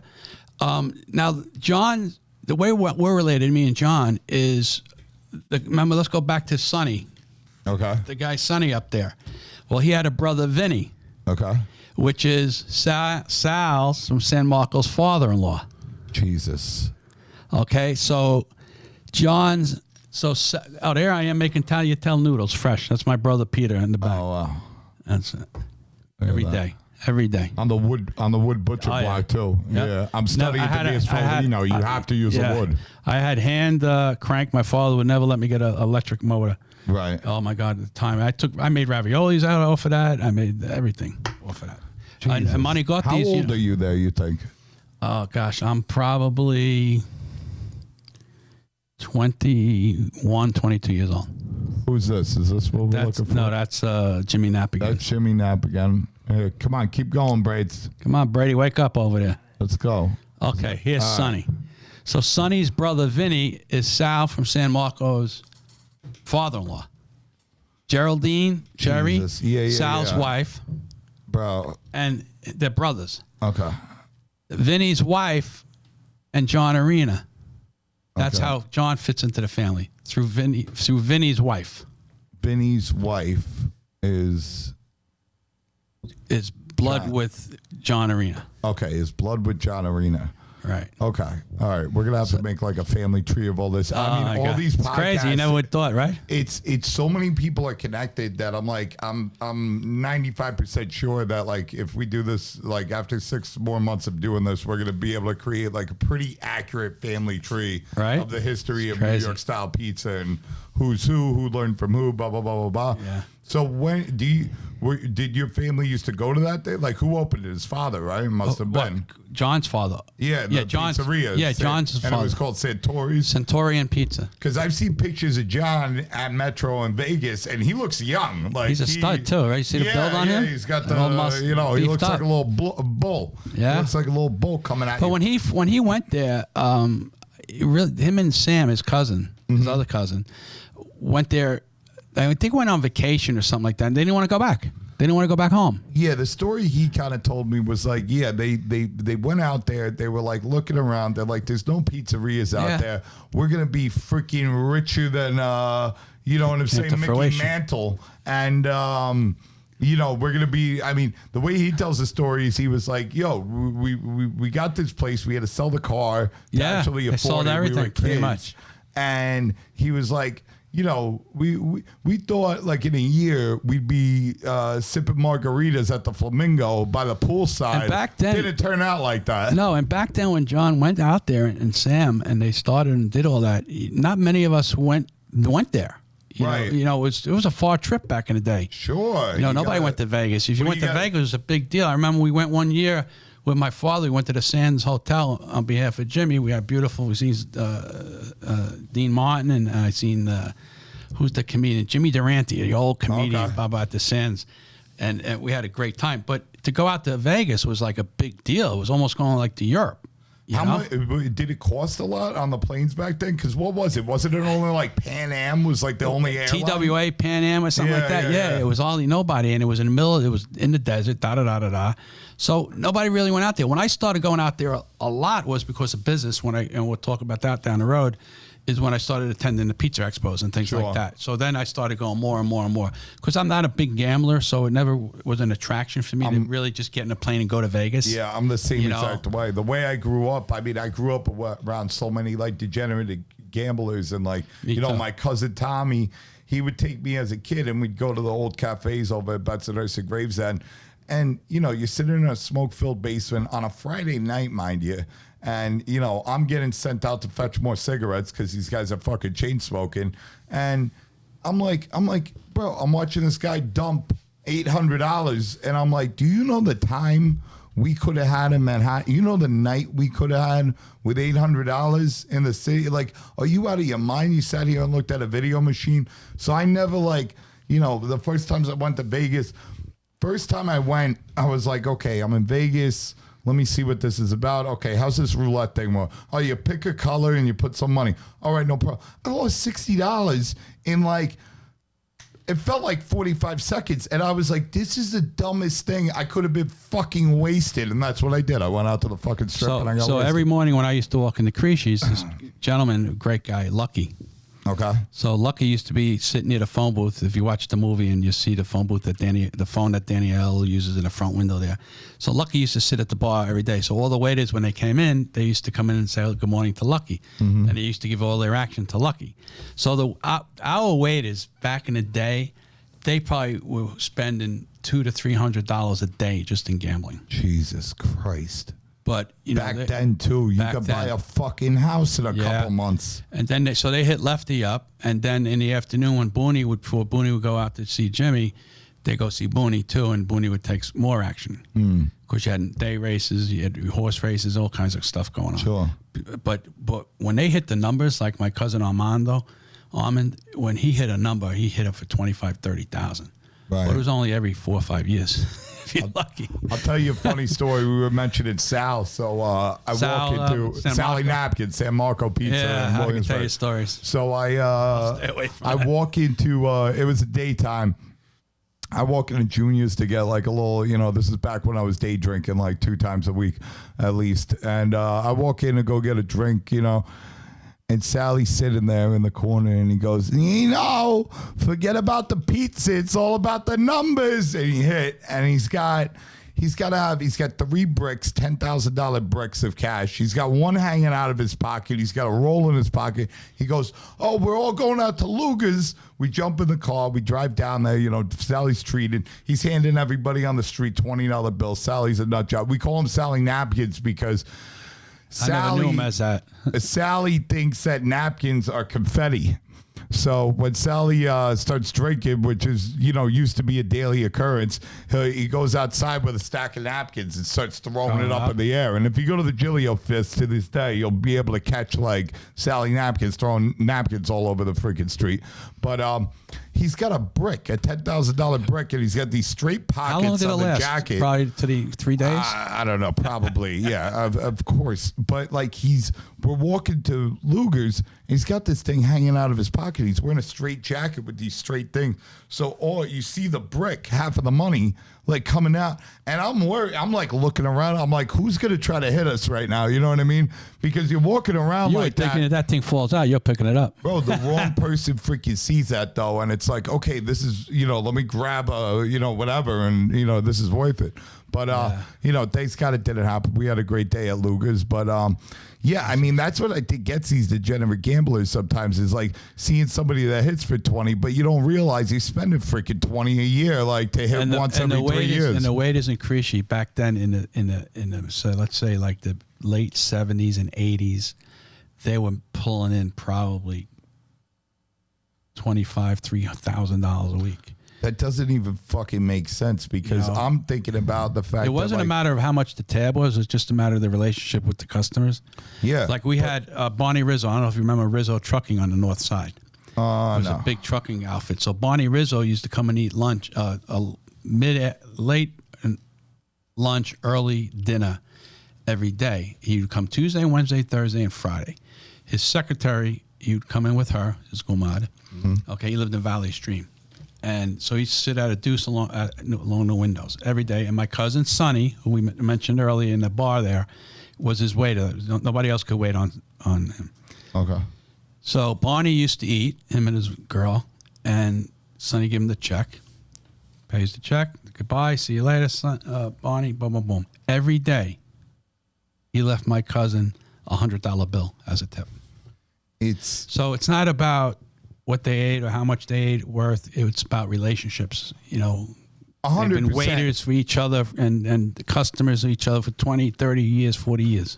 That's not, the thing that I'm talking about is that the fact that when you start thinking about them, when you start researching how much a home cost back then, it wasn't that much money. That neighborhood, they were buying $12,000. I used to tell my father, so-and-so's house on Consol's for sale for $9,000, $11,000. Let's buy it. Nah, we're not in the business. We're about the restaurant. I could own half of that neighborhood. I'd be right now. I'd be with Donald Trump. What I'm thinking about, these guys that they were, they're making all this money. They're spending all this money on gambling. Each one of those waiters could own half the freaking neighborhood back then. And, it sounds like, it wasn't a bad place to be. It sounds like it was a safe place. It was you know very what I mean? safe. Nobody bothered us, like I said earlier. Nobody bothered. That neighborhood was a mint neighborhood. And, we were talking earlier about Bensonhurst. Mm-hmm. Bensonhurst got all the glory of being the Italian neighborhood. Ellen B. Spumoni Gardens, a few of these pastry shops and stuff like that. Well, growing up over there, I didn't even know there were Italians in Williamsburg, and I grew up 8 miles away. We were the hidden secret. Yeah. We laid low. Nobody knew. Right.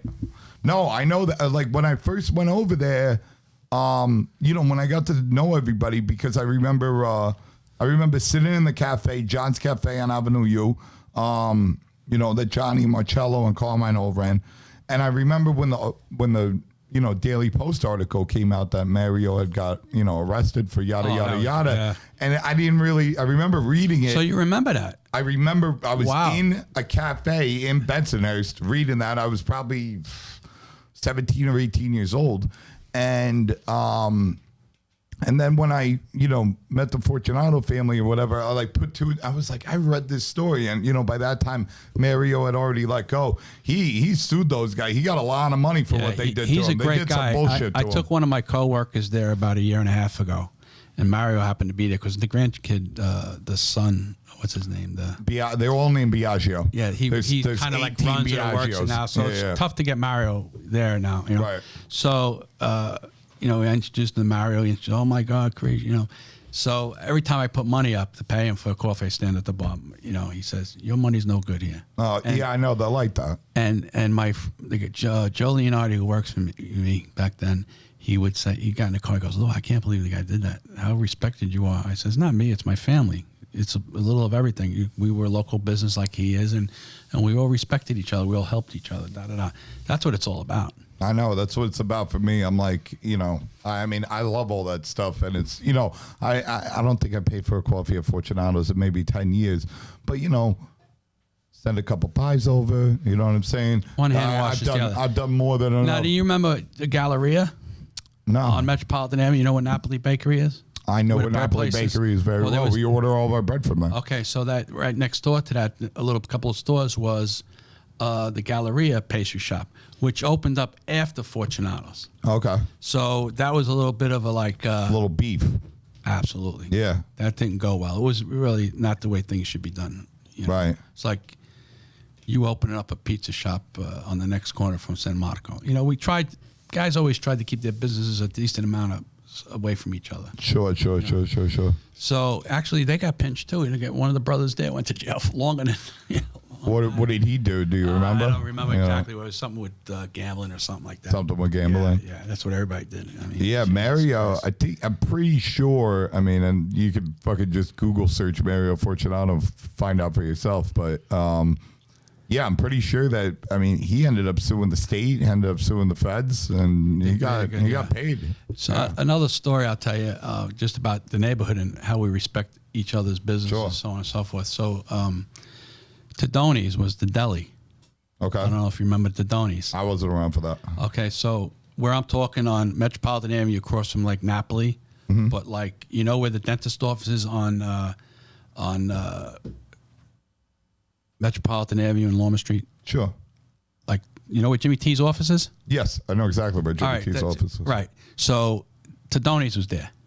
Where Jimmy T's office is? Right next door to it. Okay. So it was a deli, Italian deli. Oh, nice. Georgie Tadoni and her brother Frank ran it.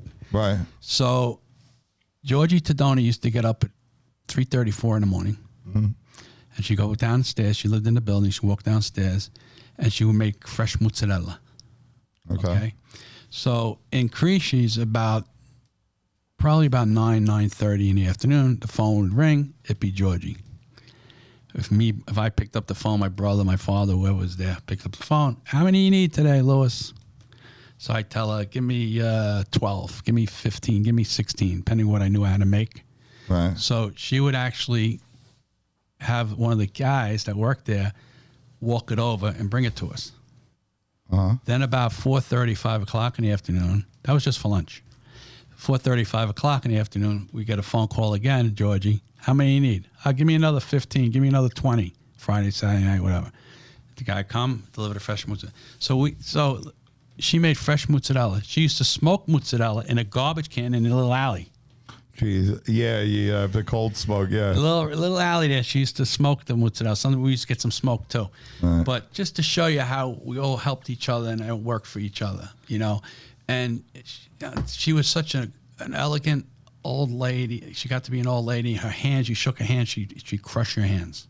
Right. Oh, yeah. She's very, very religious Catholic. You went there near the register. She had the candle lit all the time. Donations. Da. But me and my brother just talked about her Saturday night. We were out dinner and we were talking about Georgie, how she used to bring the mozzarella. So, but think about the type of restaurant that we had, the quality of products that we had. We had fresh mozzarella delivered twice a day. Yeah, I mean, we get it. Did you ever go to Pecoraro at all when you were growing up? No. Right on Leonard Street. They've been there. It's like a garage.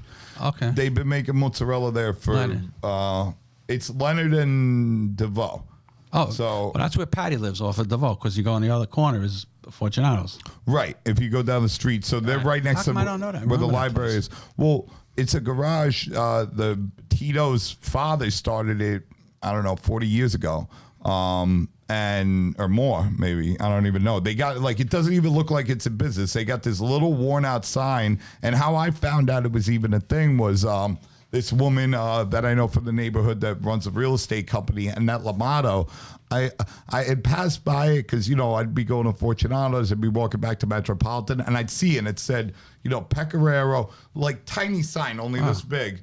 And it's a garage, and it would say Pecoraro, mozzarella and ricotta, and it had a number on it. So I went to Annette, and I was like, have you ever seen that place on Leonard? Like, when did that stop becoming a mozzarella place? It used to be a mozzarella place because I'm all into like the history of all these things. She goes, what are you talking about? They still are a mozzarella place. You would call there and get mozzarella. I'm like, get the fuck out of here. So I go back, and this is, I had started Williamsburg Pizza already. And now we had just opened the Lower East Side location. So now we got 2 locations. And when we were making the first mozzarella ourselves, but now we were expanded to a point where it was becoming like too much. So I got to meet Tito and Claudio, and I was like, yeah, what's going on here? And it's like, my father started the thing.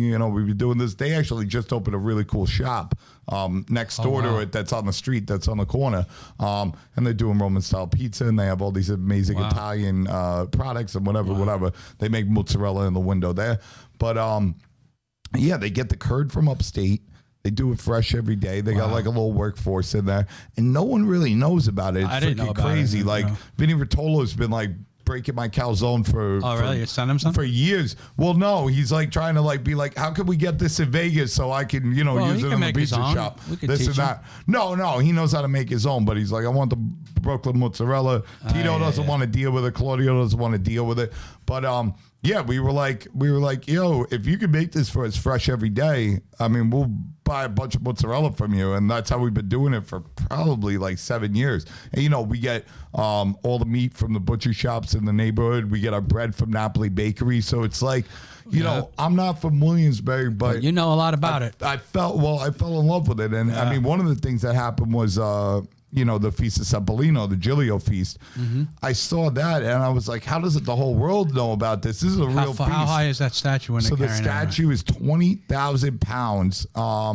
It's about between 90 and 100 feet tall.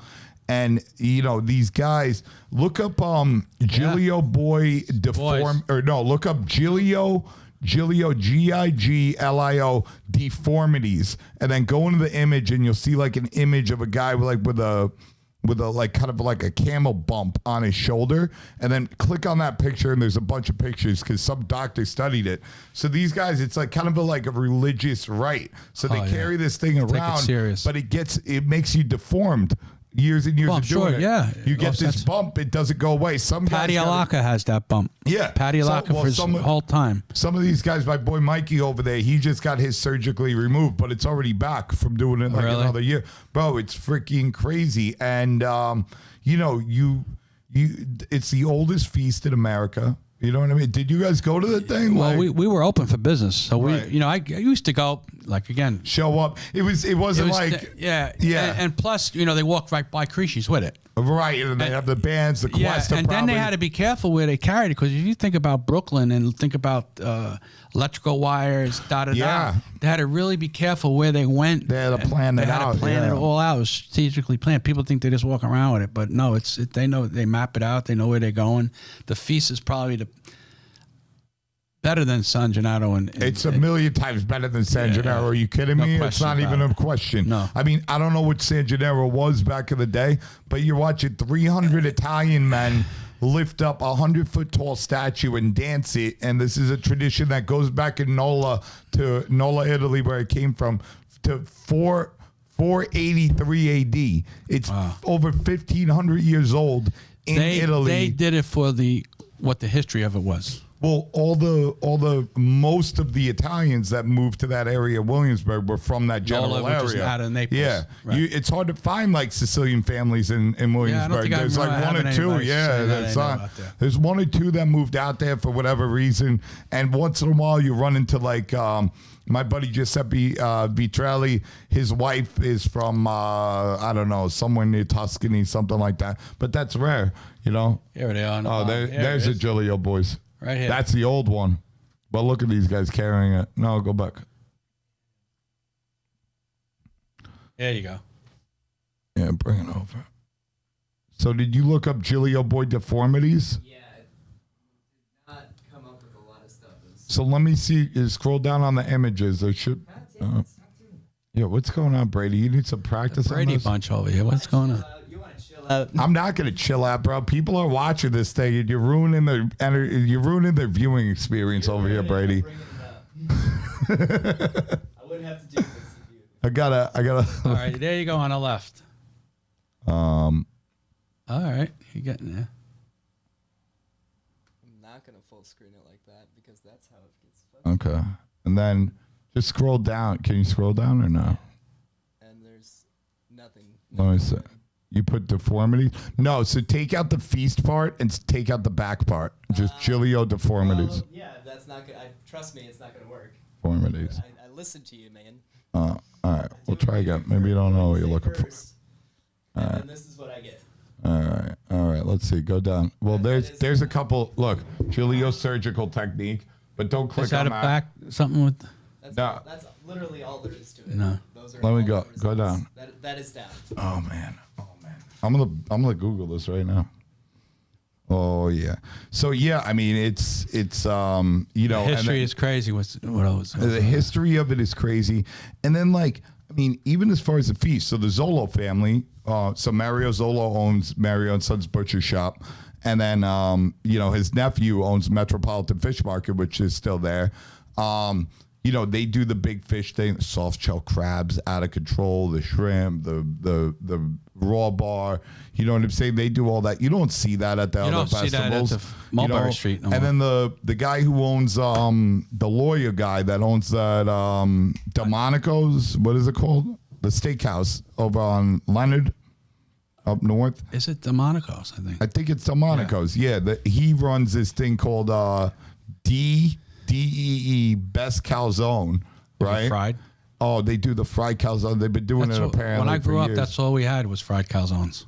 I know, and you know, Gino Sabilo tried to do it over in Little Italy. It closed down in like 6 months. I think that was me and Fred were talking about that on his podcast. I think it's more because like, you know, these Healthy way. No, Nobody these wants it guys. fried? No, it's not that at all. It's these guys from the other side. They hire Italian PR companies. They don't have somebody that can really articulate and explain what they're doing with Pizza Portfolio, these things. So it doesn't get the buzz it needs because, you know, to open a place, especially something that's doing something different than people are used to, you have to create a lot of buzz. You have to like, you know, kind of like have somebody who understands what it is, but is born and raised over here and knows how to talk to his people because, you know, you never heard about it from nothing. I know about it because I know Gino and all those guys, but, you know, it's a shame. Like, you know, Well, my grandmother used to make them. My grandmother comes from Parma, Italy. So she didn't call them calzones. They called them pizzelle. Pizzelle. And they were just little smaller ones. Same method, just deep fried. Wait, the pizzelle, they're like... Not the pizzelle cookies. Pizzelle. Okay. It was just a round calzone about that big. Very small. Not big like a pizza, half a moon. And in Chicago, I guess it comes from Puglia. I just took a place. They call it Pensarotti. Pensarotti is another. Yeah, that's the small, tiny ones. Yeah. Right? Yeah, and those are It's deep all- fried yeah. too. It's almost like agnolotti, like, you know, Right. small like that. Yeah, I went to there. Yeah, the ones I saw were about this big. I went to go visit. Gino? Did you see Gino Rago? Over there, did you get him there? I think he had them one time. I was. Yeah, well, Gino has like some kind of frozen line that he does, but Right. there was I went to visit Mark Iacono a couple weeks ago. He's opening from Lucali's. He's opening a slice told me joint that, in the yeah. neighborhood. Yeah, but when I was walking down in Carroll Gardens, they had a place that was like a Puglia original Panzerotti, and it was a whole shop that just made Panzerottis. They happened to be closed that day, but I was just like, oh, okay, this is cool. So what are you doing now, Lou? Oh, what do I do now? Let's talk about how we knew each other. Well, I spent. Oh God, I was living in Florida, and I had about five different restaurants down there. I had a bistro, nice little Anthony's Bistro, Italian bistro type place. I had a friend of mine who was a partner with me, Antonio. He was in Sicily, really cool. And I had some pizzerias and things like that. So when I got out of those, I went to work for Fontanini. Okay. for Gene Fontanini. Fontanini is Italian meats and sausage company out of Chicago. They do the meatballs. They do the. We do meatballs. We do all kinds of sausages, ropes, bulk, pre-cooked toppings, sliced chunks, every size of meatball from wedding soup to 8-ounce meatballs cooked. We do a pork and beef meatball. We do all types of other ethnical sausages like andouilles and kielbasis. And we do gyro meat, cones, pre-cooked, sliced. We do a lot of different things like that. So I went to Gene hunted me down and wanted me to work for him down in Florida and help him build the market in Florida. Kind of like street team. Yeah, stuff. Go out there. We sell to the distributors sell to the end users, and we make the end user calls, and we had a team of guys underneath, so on and so forth. So I did that for quite a while with Gene, and we built up the Florida market really well. Now, Gene's family came into America in 1950 or 45. Their father came from Lucca. Okay. Lucca, Second Italy. diaspora. Yeah. So in 1960, the father started making sausage and a meatball mix, and he was selling it door to door, on a truck, And back then so it was just a meat mix with the eggs of the Parmesan. Yeah, and then he rolled them at the place. He pulled up to your restaurant. How many you want? And he rolled them up right there. Get out of here! That's how he crazy. did it back then. So long and short of it, and they built that business up tremendously. So. And it was Yuri Fontanini, and Gene was the son, and Joanne was the daughter. So Gene seen a vision in the company, So like I said, we built up Florida, and then, him knowing that I'm from here in New York, he said, "Listen, look, we don't have a hold on New York, really." He goes, "You want to go back home?" I said, "I don't really want to go back, Then my son went to Seton Hall University from Florida. Okay. And he said when he graduated, he says, "Dad, I'm not coming back to Florida. I'm going to stay here," because he stayed here and he got a good relationship going on with my brother, my sister, their kids. They're married. They got kids. Right. So he has no family in Florida. So he wanted to be, with the family. Then my daughter went to school, wanted to go to college, and she wanted to go to school in New York too. So she wound up going to LIU Post. Okay. So she said the same thing. I'm not going to come home. I'm going to stay here, blah, blah, blah, blah, blah. So me and my wife are sitting in a house, 4,000 square feet in Florida, in Windermere.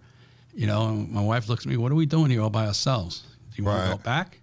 I said, "It's funny you say that. Gene's been bugging me to go back." I called Gene up. I said, "Gene, I'm ready to go back to New York." He goes, "Really?" He goes, "Okay.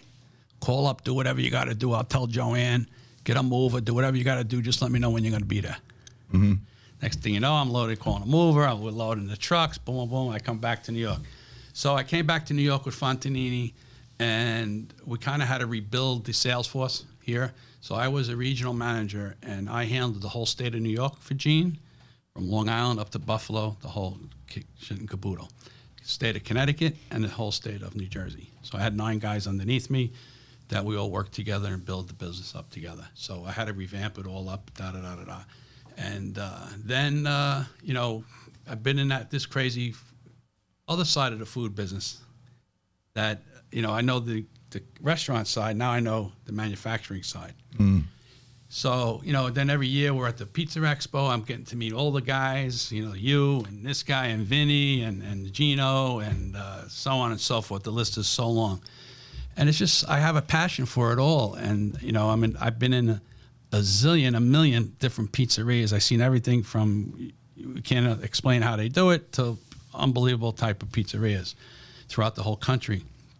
And I had a distribution company also, but I don't have to go into all that. Yeah. So then with Fontanini, we got the business going in New York like we should. So Fontanini, let me explain to you what Fontanini is. We're the meatball sausage guys.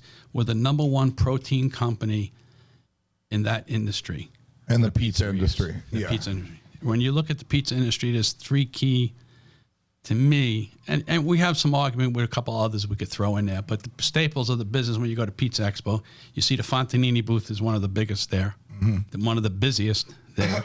You go to Grande, one of the biggest booths, one of the busiest there. And you see Stanislaus, one of the biggest and busiest there too. So those are kind of the 3 staples. There's a few other companies that are dwindling right there with them. Galbani's made a big move, into the industry, and And now Orlando Foods, you know, Fred Mortati's a very good friend, Caputo with the flour. Caputo and you know, back then when I had a pizzeria in Florida, we didn't know Caputo flour 00. Everybody did all Trumps or this one or that one. Yeah, we actually had him on the podcast and we were talking about. I mean, I didn't know any of this. He was like, "Bro, there was no Caputo flour outside of Campagna before 1995. Forget about America." And then it didn't come to America till 2005. And then, you know, he told us like the whole story about, if you guys haven't heard that episode yet, go on, tune in. But yeah, he told us the whole story about like how it got over here, and it was a crazy story. Yeah, so that really, I think now with Fred and what he's done with Caputo and also his Chow tomato line, and you know, they really upped the game. Yeah, I think so. You know, pizza is I think made a strong comeback. I think it had a little downslide in a while. Of course, there was a big, you know, let's face facts. When the Italians came to America, most of them, a lot of them opened pizzerias. That's what they knew best. Well, they learned it, and it was mainly when you went to a pizzeria, it was Italian owned. Then when they got old and they retired, they worked so hard their whole lives. They didn't want their kids doing that same crazy business. A lot of so them they tried to steer their children away to go to college, get an education, go to work, come home clean, come home at a decent hour. That's a Joe Riggio story. Yeah. So you know so I think a lot of Italians got out of it, and then you've seen a lot of the Albanians got in it, some Russians got in it. We're talking like Manhattan and stuff, and a lot of other people who weren't Italian. So I think there was a little low end of the pizza business, but now I think it's like with everybody, a lot of the manufacturers now with all these nice products that we're coming out with have really upped the game, and pizza's like on top, I think, right now. Yeah. I mean, the quality. Information's out there. We've scienced the fuck out of it, and using the science combined with like, you know, I think there's a little bit of a bridge that we still need to build where it's like bringing the tradition and like how things were done in with the science of it. But, you know, I think in the next few years we can accomplish that. But I mean, it's, you know, I used to throw water, salt, yeast, and, you know, a bag of flour in the dough. And like, that's what I knew how to do. That's what I was a little kid doing. And then, you know, when I started getting into, you know, studying artisanal bakers like Chad Robertson, tartine bread guy, and all these other things. And then, you know, everybody else going down that path and like really contributing and really coming together. And it's like, I mean, I just learned things from 4 months ago. I've been using pre-ferments and, you know, starters for 10 years. But now getting into bread and relying 100% on that instead of doing the mix. Now I feel like, you know, I was Bob Ross with yellow, blue, and red before on the thing. Now I feel like I got all the colors of the rainbow, and I, you know, the learning and the possibilities are literally endless. And we can bring like, you know, through some of the research we've been doing, we figured out that, you know, when you do this longer fermented product and you're creating lactic acid, you're creating starch resistance, which lowers the glycemic index of the food. It makes it a lot more digestible. So, you know, with all these diets where you hear the paleo diet and this and that, you can't eat any breads. Well, they're not 100% wrong. They're just generalizing it, because most breads out there, even if they're coming from an old school bakery or this and that, it's not the fault of them. It's just how the industry went. Because when you just throw a handful of yeast in with the flour, it's raising so quick, it's not fermenting. You're not creating lactic acid. You're basically aerating it. You know, you just got a ton of farts going on, and like, then the glycemic index, which is it's going to spike your blood sugar. And then if you're not working out like Floyd Mayweather and you got all the sugar going into you like quick, then it's going to turn into fat. And then like, you know what I'm saying? So it's... How many guys 30 years ago fermented, used mother? A lot. 30 years ago? Well, I don't know about 30 years ago, but like I know when I talk to some of these... I see a lot of it. A lot. Yeah, but a lot of these guys, they were throwing begas in, but then what happened was when the kids took over, they were like, why are they doing this? Right, you and they were making dough and making it in the morning, use it in the afternoon. 100% bad. No fucking bueno. No fucking bueno. Right. I mean, one of the things, and I don't know exactly, I mean, I definitely have like a ton of homework and a lot more people I got to talk to really get to like the truth and the bottom of this and everything. But it's almost like, I mean, one of the low points was when, you know, the New York chains started getting big. All the, you know, marketing from, you know, PMQ and Pizza Today magazine was kind of geared towards this is what the big chains are doing, and you guys all got to do that. And then you had big chains in New York like Familia and Abatino's and Pizza Plus and original, not original, famous, whatever, Ray's, all yeah. the different garbage Ray's places that used to many? be everywhere. They're all fucking, a lot of them are gone, by the way. God. Thanks freaking God. You know, Sorry. shout out. We shout both out, said that at the same time. Yeah. We didn't rehearse it. Shout out to Two Brothers Dollar Slices for knocking those fucking momos out of the thing. But those are the guys that brought like these these quote unquote gourmet buffalo chicken, barbecue chicken, salad pizza, blah, blah, blah, blah, blah, all this freaking nonsense with no attention to quality ingredients, with no attention to anything. And people saw that, little guys saw that, and they're like, well, they're doing good, and this must be what the people want. And you know what I mean? It went down that route, and now, thanks God, it's like coming back, you know what I'm saying, to reality, you know? Absolutely. I mean, it's come back big time like you guys are. So let me finish the story. Yeah, tell me. Let me finish the story with absolutely. Fontanini. So I worked with Gene for many, many years, probably about almost 14 years. Mm-hmm. So it just got to be too much for Gene and his sister, and they grew a beautiful business. So they wound up selling the business. They wouldn't sell it to just anybody. Whoever they sold it to had to be a pristine company, so on and so forth.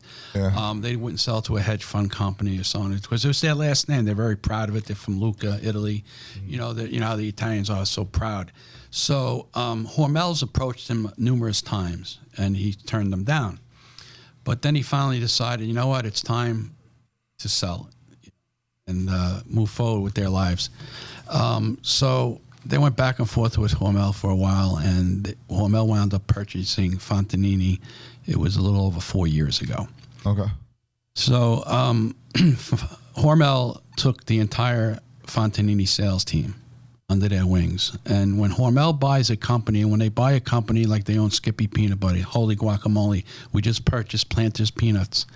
So every type of company that they purchase is the top of its category. Right. They don't buy small companies to companies. They buy the best quality companies in our portfolio. If you look at 54 different companies. So I got into the Hormel through Gene Fontanini. Great company, everything they told us. Usually when you see acquisitions, you know, they tell you a snowball story, so on and so forth. But I got to say, honestly, 110%, whatever Hormel told us they were going to do with us, they did with us. Right. So I got out of management, and then they put me into a position as a senior market specialist. So I oversee the metro area and my entire team, and help them and support that team with the knowledge that I have, people I know in the industry, so on and so forth. If it's product or helping them do food shows or making end user calls, I'm here and I assist and help the whole metro team. But George Hormel was an interesting person. He started the business in Minnesota in 1891. Okay. Okay, and basically started as a pork company, hams, da-da-da-da-da-da. In the early 60s, they hired a gentleman, his name was Leone. Okay. And if you remember, some of the people that might listen to this, they remember Leone pepperoni. Yeah. Okay, so that's how Hormel got into the pepperoni. Why did a ham company, American ham company, get into pepperoni? They did a lot of business with prosciuttos. Okay, so back in the day, Hormel made a lot of prosciutto with the bone in, so on. So they were making it domestically? Domestic. Okay. Yeah, it was great product. Okay. Domestic product, phenomenal product. So once they got into that, they started getting into the Italian business a little bit. And then they wanted to look for making a pepperoni. So that's what they did. And then they come out with the Hormel pepperoni, and they came out with Performance pepperoni. And they came out with Rosa Grande, which is what we're like presently pushing right now, because it's kind of new to us. And it's basically, when we talk about pizzerias, 35 years ago, slicing their own pepperoni, it was a cup and char, where the pepperoni would cup up, caramelize the edges a little bit, catch the oil in a little pocket, and get all Why that flavor. does it cut up? It's because it's a natural casing. Okay, because it's like artificial. a sheep. Yeah, sheepskin casing. Okay, yeah. So it's not that's how it cups up. And the flavor profiles, the dryness of the product, so on and so forth. We're the number one pepperoni company in the country. There's nobody that pumps out more pepperoni than Hormel. And just to note, besides about 5,000 items that we have, we also own the Hormel Deluso, the Genoa salami, which is the number one Genoa salami in the metro area. Okay, you see that in all the delis. Right. And we also just purchased, right after we purchased Fontanini, they purchased Columbus Meats, which is a dry sausage company, artisanal company. I know Columbus Meats. Out of San Francisco. Yeah, I know Columbus. I see that at I buy that all the time at the grocery store Great when products, I need, like, great you know, products. when I'm having people over. What, so this guy Leone, did he invent the pepperoni, or how does this work? He was a pepperoni maker that Okay. they In hired America. in America. Yeah. Italian descent and so on and so forth. Which in Italy, pepperoni is really not an item. Yeah, I don't know any know, there was- Italians who know what pepperoni is. It's very and strange. especially the guys that we know with these, the Neapolitan shops. I tell them put pepperoni in their pizza, they want to shoot me. Yeah, yeah. Meanwhile, they're throwing hot dogs and French fries and mayo on top of margaritas. Oh, I see some of them are loosening up though, because I seen a couple of things on they're Facebook. fucking loosening up, some of them bro. are making Roman pizzas now. The Italians now they're trying to open up. Bro, I see guys who are operating like top of the line places. Like, they're some of the most respected guys in the culinary world, and I see their Facebook stories that they got a bag of McDonald's. We brought a bunch of the Kenoto kids out here for my when I won Chopped for my Chop party. Fred actually flew them out. I was like, yo, I want Carlos and Marco. I want this guy and this guy. Bro, these kids, besides Alfonso, you know where they wanted to go? We were like, oh, we're going to take you to eat. They're like, IHOP. I'm like, IHOP? What do you mean IHOP? You want to go to IHOP? Nino, IHOP. We want to go to IHOP. That's all they crazy. wanted to eat. And I was like, I'll take you to a diner too. And they were like, no, IHOP. I took them to the diner. Then they were know like, what? oh, this is like IHOP. A funny story. It's not to cut you short, but my father, when my cousins used to come from Italy, and used to come to the restaurant, and it'd be 8, 10 of them, whatever, blah blah blah. Sure. So my father used to hate when they came. Right. I said, what's the matter? That why you always seem angry when they come? You be happy they came from Italy. They want to see us. They would sit down and eat. He used to get pissed off because they never eat pasta. Right. Okay, they wouldn't eat. They eat all steaks because they don't have steaks in Because Italy. they don't have steaks in Italy back then. Like you said, they don't have McDonald's. Well, now we're like they got everything. But now they got everything, and now I'm seeing these places on. There's a great Instagram page. It's huge. It's been going for years. It's a real bridge to the other side to get to see what's going on. It's called Napoli Food Porn, and these guys are making, like, they see what we do over here, and then they actually, they have better ingredients. So what they end up creating when it's a burger or a sausage and pepper or a steak sandwich, it looks extreme, like huh? something that doesn't even exist over here. Well, it'll have like a what you would call a paratha smashed on it, or bechamel, and then they do this thing where, like, on the griddle, they'll have, like, let's say they'll have like a broccoli rabe, and they'll have the burger meat, right? And then what they'll do is, instead of putting the cheese on the burger meat, they put a little oil down and put the cheese right on the griddle so it caramelizes. And then, then they'll put the bread on top of the whole thing. I'm looking at this stuff. I'm like, Jesus Christ, if these guys opened in America, people would be like, wow, this is like the new thing. Like, and, By the way, I seen that Sicilian made with the frame around it. Oh, with the halo at Halo, Mike's. you called it? Yeah, that was awesome. Nah, I didn't call it that. Mikey Vittorio called it that. And that's halo? right, boys and girls. I know a lot of you guys are going to want to use that, and you fucking can, but make sure you give the credit. Yo, that's the Vittorio Halo. Mike, yeah. Mikey Vittorio's Halo, the Mikey B, his pizza acronym. Yeah. Yeah, we were. No, Mikey's amazing. I just got back from his house today. I was staying at I had like my own little part of the house. I got to hang out with the girls. He's got a 6 and a 12-year-old, adorable. We were making pasta together, gorgonali. We were making this thing. They're called like corzetta, I think. It's like this weird stamp, and you cut the pasta out and you stamp it. It goes back to wow. Liguria and like Does it look like an quartz. orecchietta, something like an orecchietta? Yeah, I don't know where they are. No. It's like a look up pasta coins. It's like a coin. It goes back like when they had the noble courts. They would get like this thing. So why do they have maybe their symbol is? It looks like a coin. Yeah, it's a symbol of like whatever Right. their house was, I and then they would understand. do ones with crosses, and then yada yada yada. But and I digress. So Hormel, they start making pepperonis. Yeah, and we became the number one. Oh, there you go. Oh yeah, Sure, there that- it is. Yeah. Awesome. So you see, they're like these Yeah, little that's coins. cool. And Mikey's You do your family crest or whatever. yeah, exactly. You could do whatever you want. Mikey's mother-in-law, she's looking at me doing this, and she's like, she was so worried. She was like, "This isn't gonna work. These things are gonna like curl up when we put them in the That's water." why I said orecchiette. You would think they curl up. They don't. They They don't. don't. They just stay flat. I guess because you're pressing them with that That's awesome. freaking stamp thing. No, it's crazy stuff. So. Yeah, I'm sorry. tell me. So No, go. So like I said, Hormel is what a great company. Like we have over 5,000 products. Very big on innovation. Right. With new products coming out here. Now a lot of the pizzerias, restaurants throughout this country are up against labor problems, labor issues. So, and with the pandemic and so on and so forth. So we have a lot of prepared protein types items that have been very helpful to the end users and pizzeria operators, so on and so forth. So we're excited about that. And like I said, because of the pandemic, there's a lot of issues with making products and having people work and getting people to work. Yeah, stuff happened in like the factories too, like even like getting the pork out of there. We were was a lot just of to tell you a fact, Yeah. we were the only factory that wasn't shut down that does our type of business. Wow. Yeah, Really? during the pandemic, Hormel went out 110% and protected their employees and the guys in the factory and the plant with keeping the distance, having all the proper equipment on them, so on and so forth. So we went through the whole time. Not flawless. We had some little, some guys got sick, so on and so forth, but nothing to the extent some other companies got closed down, and because they couldn't get people to come work, they were all sick. Right. So we did very well with that. I mean, I remember when I was a kid, like, and I mean, I guess it must have been Hormel. Like, when did they? Because I remember all the pepperonis used to curl up, and they used to be like Back a in the little day. bit bigger. Yeah. Well, right, because it was always everybody bought back in the day. People bought the Rosa Grande sticks, Okay. and everybody sliced them.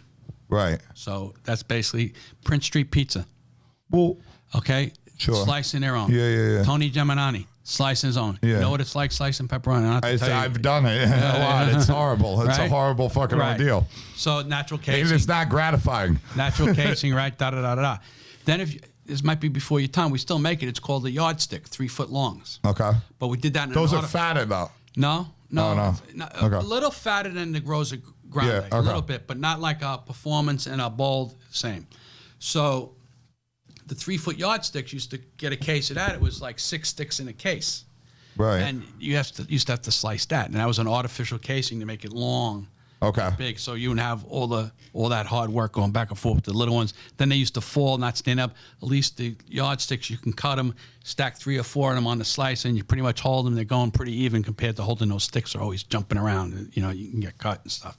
So, we've had that, and then we came out. It's a lot of different flavor profiles, different sizes, different count sizes. When you look at the pepperoni, how many slices per ounce, so on and so forth. So, we have something for everybody. Right. Whatever you're looking for in your pizzeria, we could accommodate and have a type of pepperoni for you.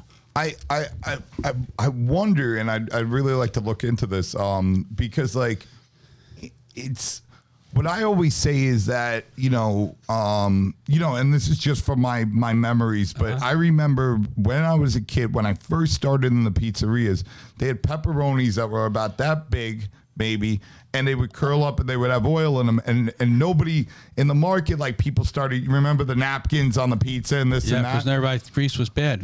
But you're talking all about this flavor. guy Leone.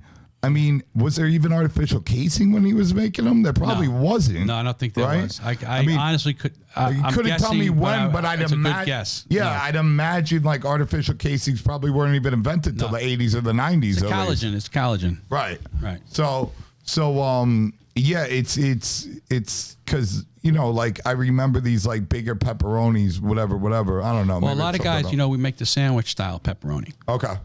which is not the size of a Genoa salami, but a little smaller. You might be thinking of that. So a lot of guys, especially in the Midwest, they use the sandwich pepperoni, which is the wider.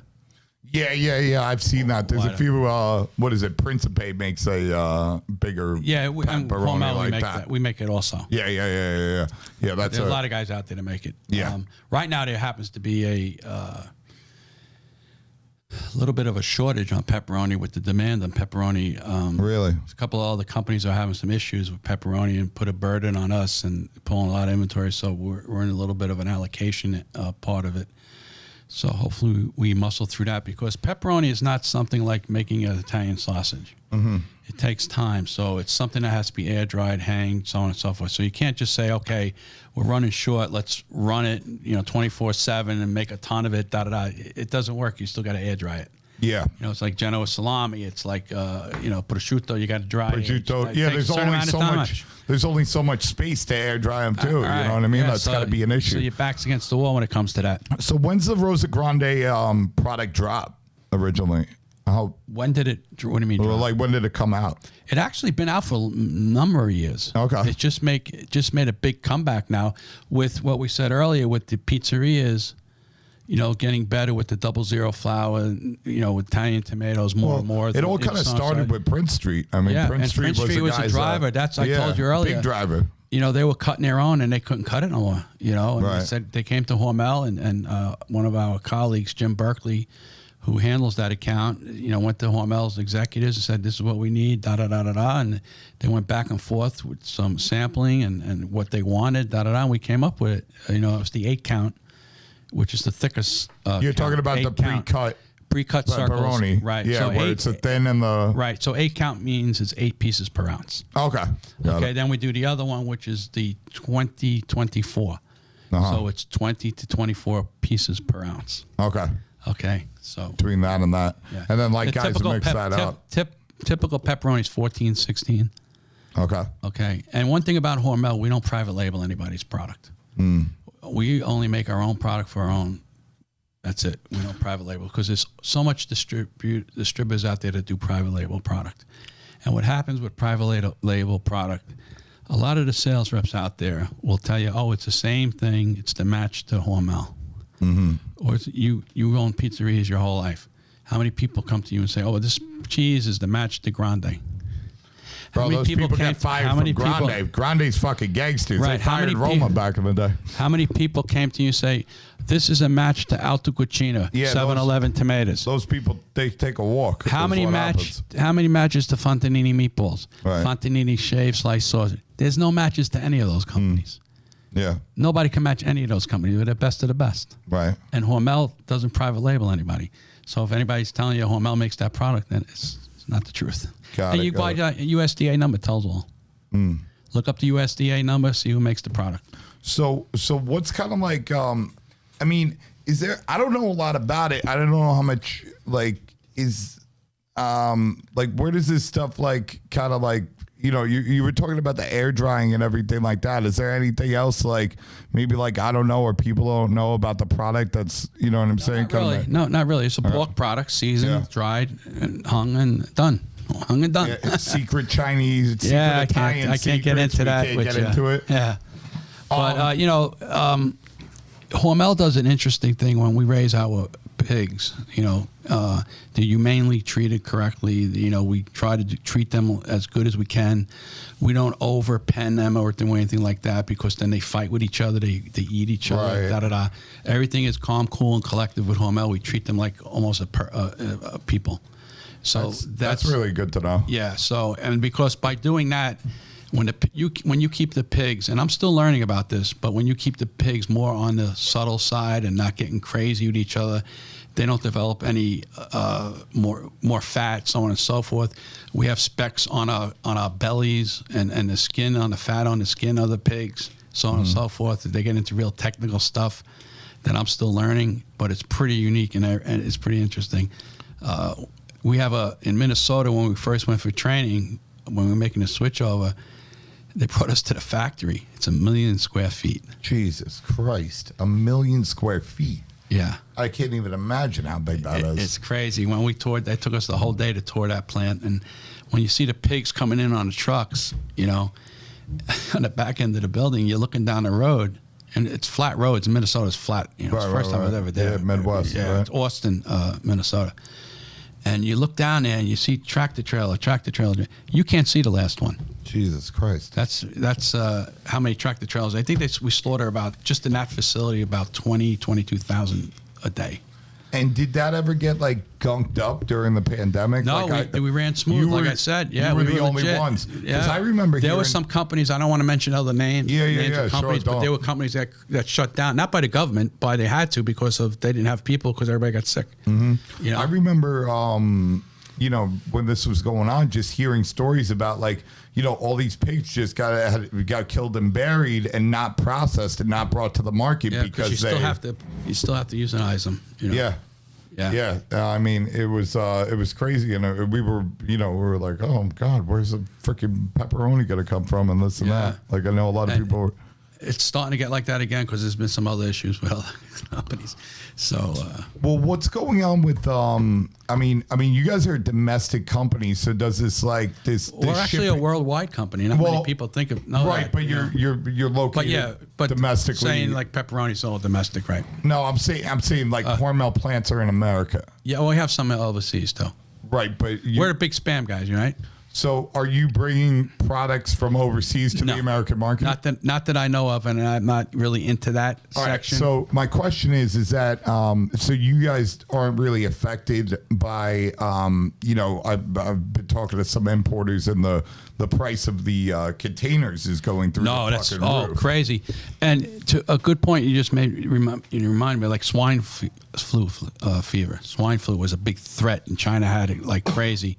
And for like a year and a half, 2 years, we thought that was going to come here. It would have affected all the hogs. Right. But we were lucky enough it didn't. You know, but like you said, we don't have anything, I don't believe, inbound. We have more outbound when it goes to overseas. Like so those markets got to worry about it, but but the industry right now, you know, you're talking a container from Italy was costing about $1,400, $1,500. It's costing them, you know, $4,500 to $5,000 now. They say it's going to get up to $10,000. So you're going to see a big strain on Italian products. And you know, we have mutual friends that bring a lot of product in. 100%. And you know, I'm talking to one of my friends now. He's calling me up. He doesn't know what to do, in the sense that a container is going to cost him $10,000. So you figure, you know, 2,200 cases typically on a container, say like of olive oil.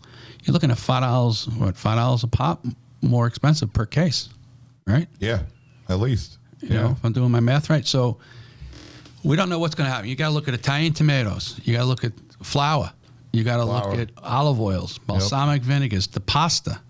The guy's paying $1,400, $1,500 to get a container of pasta here. Yeah, be paying $10,000, $5,000. Yeah, it's gonna definitely affect the market real well. But with Hormel, we're not. Are you saying we're not going to really have to worry about that? That won't affect us. So where's the short? You were mentioning pepperoni shortage and the air dry. Is that because the product's just moving so quick? It's moving so fast. You blow it out, and you have to you got to weight it up. So we allocate. You know, just say you're a distributor and you're buying XYZ pounds consistently. We'll try to allocate that. So it's like we can't really bring on. I hate to say this. It's like it's very difficult to bring new business now. Because we allocate it to the current customers. The current customers. You try to do it as best you can. And is that mainly with the cup and char Rosa Grande, or is it affecting everything? The whole thing. It's affecting everything, really. Dry product, even Deluso Genoa. Wow. So how was do you have any like how was the Rosa Grande like kind of like created? Was it?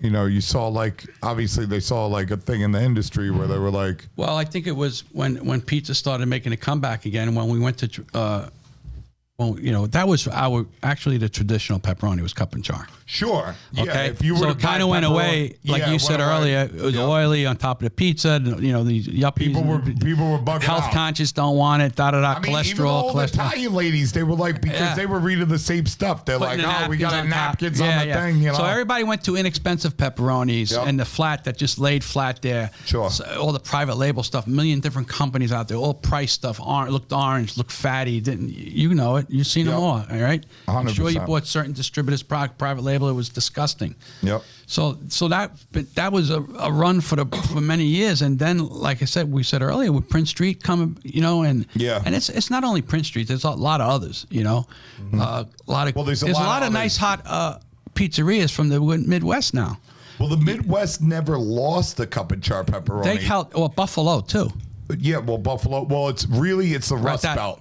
Yeah. So it's the Rust Belt from Buffalo all the way across. Where if you went to Pittsburgh 10 years ago when there was no cup and char, or 20 years ago when there was no cup and char in New York, You went it to was Buffalo, still in it was there. Buffalo, it was still in Right, Pittsburgh, it was right, still right. all on that Rust Belt. It never left. Hats off to my friends at Lenova. Yep, that's it. Joey Tadaro.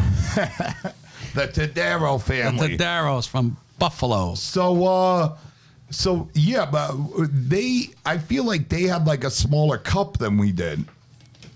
Yeah, you know what? That's There's what other I remember. there's I don't other know. companies that make it. You know the companies. There's there's other companies that make there's it. other companies. So they make, everybody has their own little specialty thing, knack to it. They think. Yeah, but it never. What we're saying is like, the history as I know it is it never kind of left that Never Rust did. Belt. It's No, not the so we always Midwest, made. We it's still Rust made the Belt. product. We just hopping on it. So we did a big advertising campaign, as you know, and you're aware of it because you worked for Hormel. Yes. You and Sheelan. Thanks for doing that. You guys Yeah, did a no great job problem. with the cup and Chris, the we're there. supermarket pepperoni. Yes, which is great. Like I can't Right. tell you how happy my mother and my family is about that. They're like, oh my God, we can buy this now and put it on the stuff. This is amazing. So it's really evolved and came back with mainly, I think, because of the quality of the pizzerias coming back.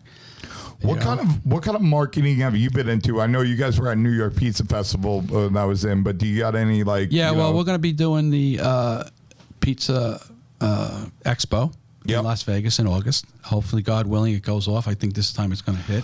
I think you're you know, right. I don't see. A lot of people are saying, well, we don't think it's going to be busy. And then there's a lot of people saying, no, we're going to get hammered.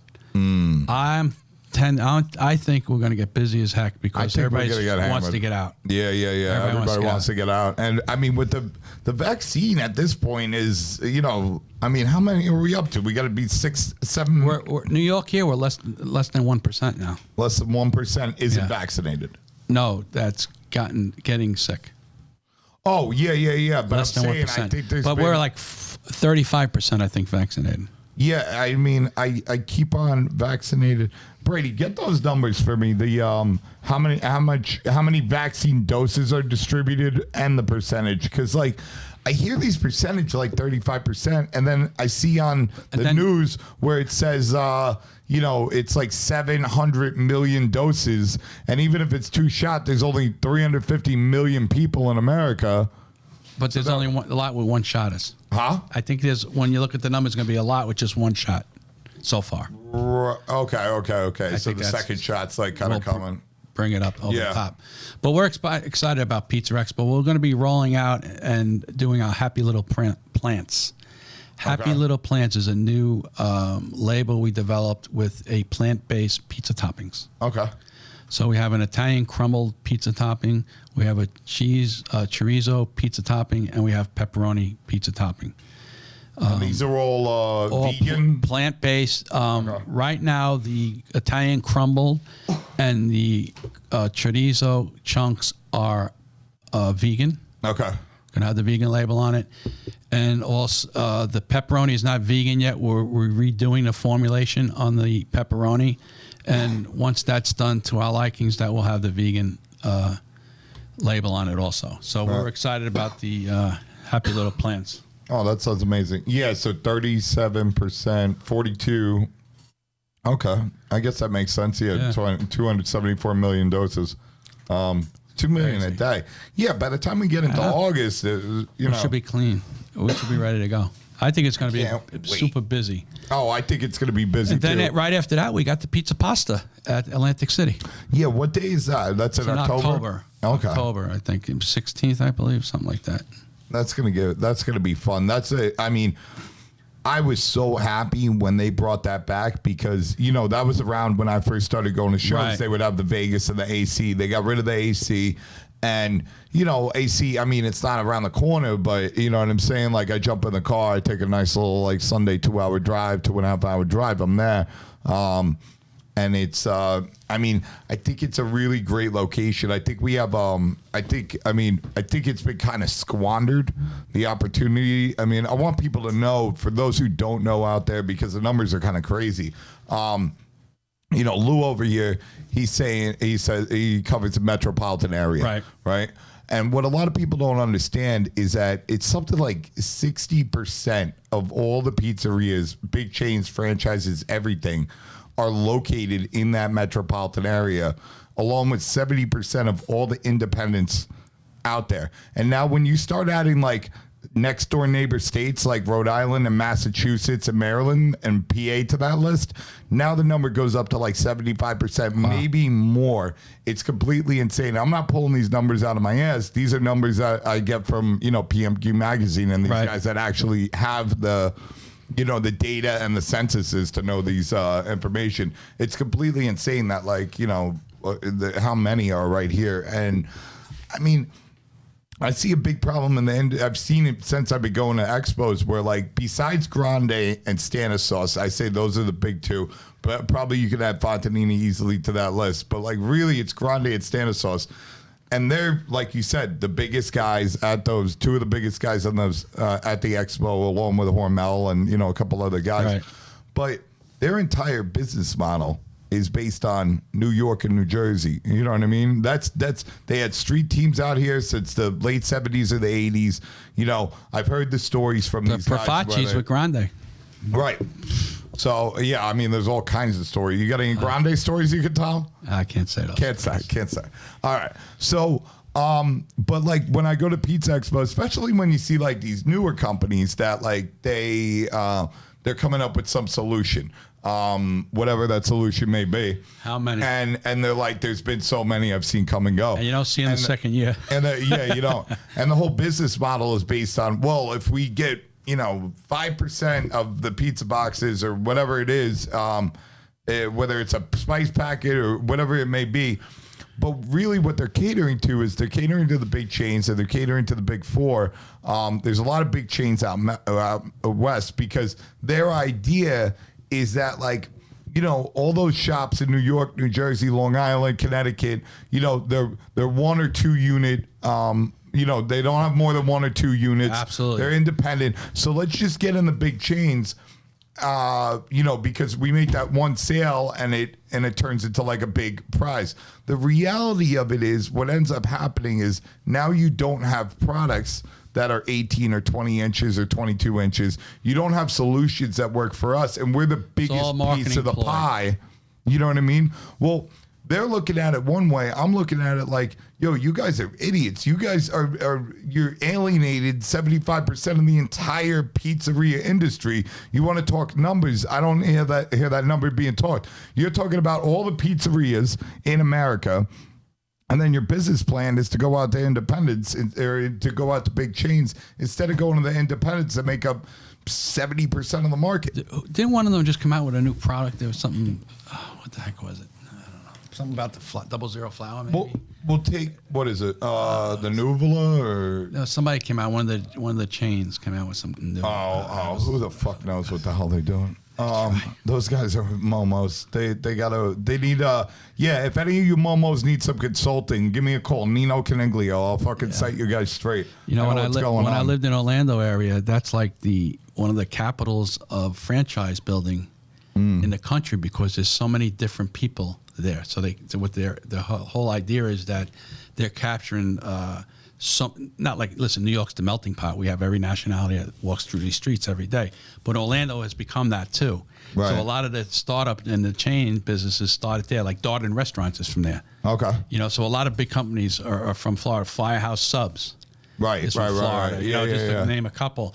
And so they all seem to start there and branch out there because they feel if the multiple of those different nationality type people like their product, then the rest of the country should. But I beg to differ with that whole thing because when you go in Florida and you drive around, you see Subways on every other corner. Yeah. Okay, let's go to New York. Let's go hit the streets, me and you. In 2 hours' time, we're lucky we find one or two. Yeah, bro, and the Subways are going away too. Right. So how about Pizza Huts? Pizza Huts, it's hard to find in New York. There was actually one up the street in Ridgewood. It's out of business. Okay. And then a lot New of York is independence. There's been a a Papa John's on Grand Street in Williamsburg since I opened Williamsburg Pizza. They've changed owners 4 times. Because what happens is when a Papa John's goes out of business, and this is the same story with not all, but like a lot of these franchise places. They keep it in a circle? Well, no, corporate. So if you want to open a Papa John's franchise, let's say it costs you $600,000 to open it, right? They'll put the one that went out of business up for sale for $100,000. So now you got guys that are like, I could go into this one and I'm going to do the right thing, and then they don't last. So on the surface, people don't realize that it went out of business. You know what I mean? I understand. It always kind of it looks like people on the street. It looks like it was just there, and like people will be like, how could a Papa John's survived here? Well, the truth is it doesn't. You know what I mean? Who's ordering Papa John's in New York? Not that many people. You go to a regular deli, you get a great hero. You get a great hero at all these delis. Yeah, all these delis. No, Absolutely. it's really, really amazing. Yeah, I'll give you a perfect example of what I was talking about. You know those plates that John Arena uses? They're like the pizza. Yeah. That they have the little bubbles The on bumps them. on it So that it goes over what? Right. You can't get that at 20 or 22 inches. So for a sliced pizzeria, right, we make pies 20, 22 inches in New York. Right. Now you can't get that. And now, so then you'll have guys that are making 18-inch slice pies, which isn't a slice pie anymore. You know what I mean? Right. But aren't a lot of guys also starting to use that rack?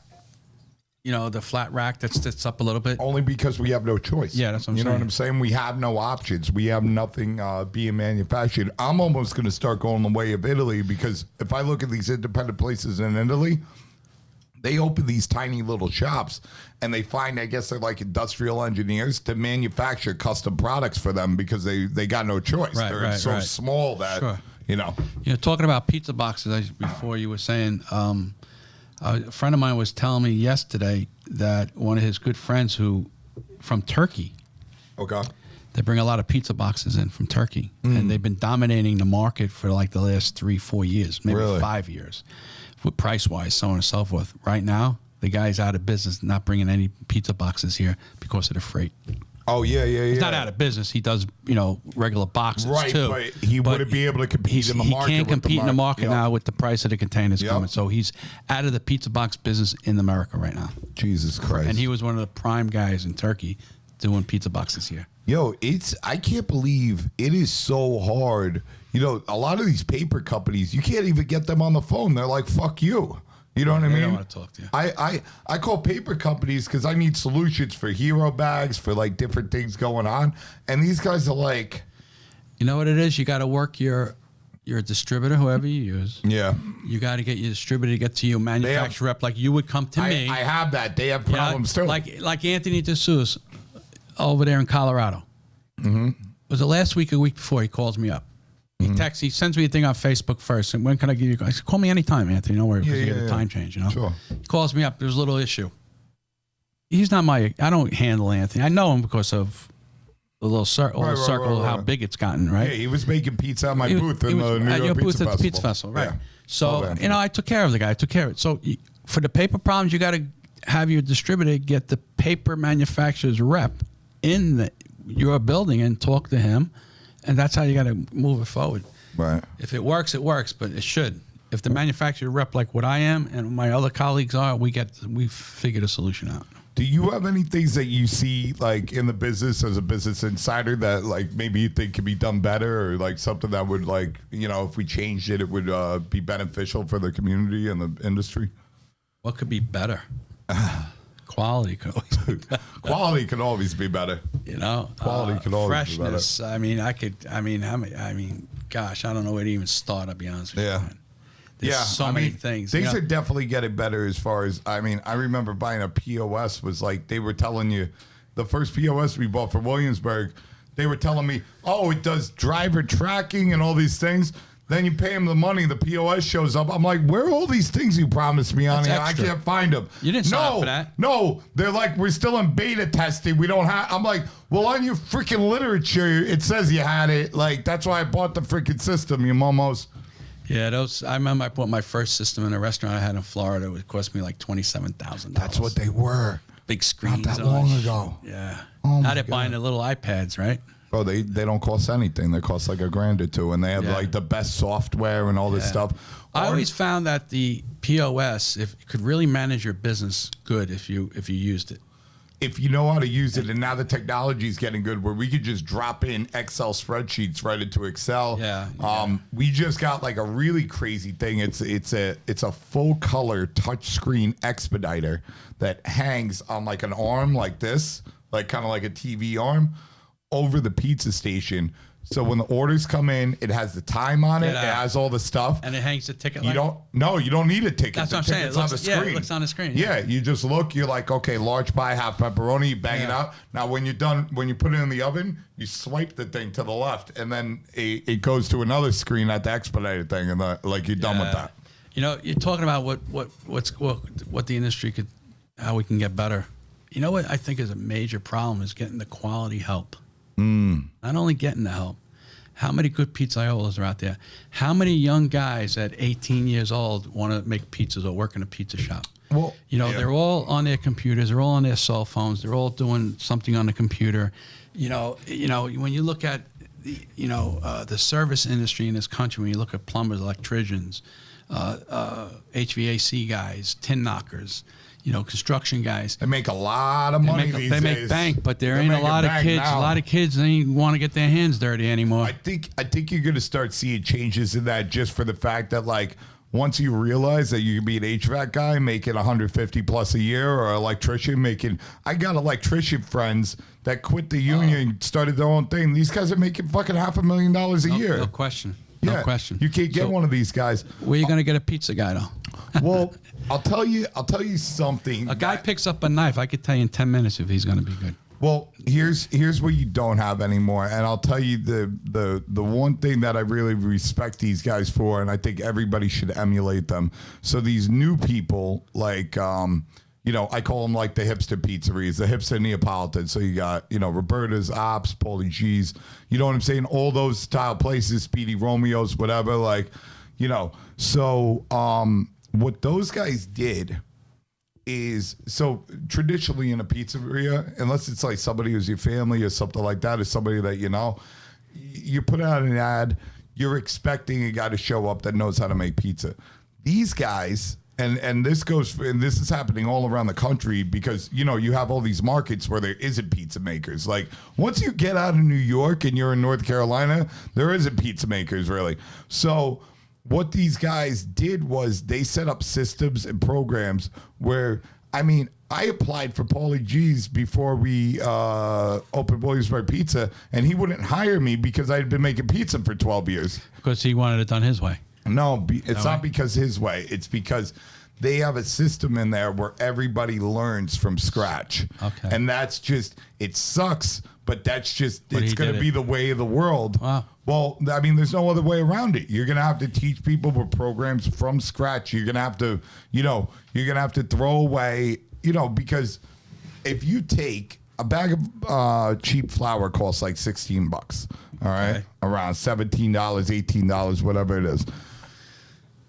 Each bag of flour, let's say you do 16-inch balls out of it, you're talking about around 75 count, right? Okay. So for $100, I can have a guy making 750 stretches, 700 pizzas, right? And I got a trained employee after that if I implement the system well. Right. But that's exactly what it's going to be. But you're 100% right. Now, what I would love to see that I don't see out of these guys generally, I'm not talking about everybody. Obviously, there's exceptions. But a lot of these places come from guys who are actually really, really smart when it comes to fermentation techniques and knowing the science behind it and all these different things. But they never worked at like a real pizzeria. They never worked at an old school pizzeria where the Friday rush comes in and you got to bang. And there's a way people do things, even in Naples with the slap and this and that. Oh. And where they're fast. Friday night banging out 150 pies. Yeah, well, these guys can make one of the best pies you ever had. But look at them when they're in the under weeds. Pressure. They because the way they stretch over the hands and all these different things, and it's just I'd really like to see in the future programs be created where people are learning the way we used to do things, which turns out to be the most efficient way. There's a reason for it. But don't you think like a Neapolitan guy basically they're only making a 12-inch. Okay. You typically at Williamsburg on a Friday night, what's your large pie? 18 or 20? 18. Okay. You got a little more work than the guy making a 12. To me, the 12 stretches, boom, you're done. 18, Right. you gotta work it a little more. I mean, Yeah. you're gonna do it faster because it's Friday night and you're banged up. But Well, we have completely different stretching techniques Right. because You know what of I'm the saying? size So of the I think dough. it's right. You know what It's I mean? like- You can't do the way that you stretch a New York pie. You can't do to a Neapolitan pie Right. because your hands are bigger than the freaking dough is. and you're trying to keep the air in You there. can't, and it's right? hard to do. It's not efficient to do the slap with a big pie because it's so big that you're not opening up. Like I've seen like Michele and different guys that came from Neapolitan background doing it, but I can make pizza my way 10 times faster. I can't wait to see these guys. I haven't seen McKelly in like. I haven't seen anybody in so long. It's going to be so amazing. Shout out to Pizza Expo, sponsor the podcast. What's going on, guys? All right, how long has this been? Are we at the 3-hour mark? We are at 2:27. Mama All right, mia. I think it's Wrap it up. let's Come on, what do wrap you it think? up. Well, Lou, amazing stories. Thank you so much for coming on. I Oh, really it's great, appreciate man. you. I love And chatting with you, listen, man. I we're love gonna seeing you, have man. we gotta have We're you gonna do a back, lot of bro. good things together. Don't We worry are about going to it. do a lot of good You know? things together. So- We want to have you back soon. We're going to tell some more stories. But Yeah. for now, we will see all you Momos and Momoettes Momos. later. Love you guys. Ciao. Ciao. Always good. Woo.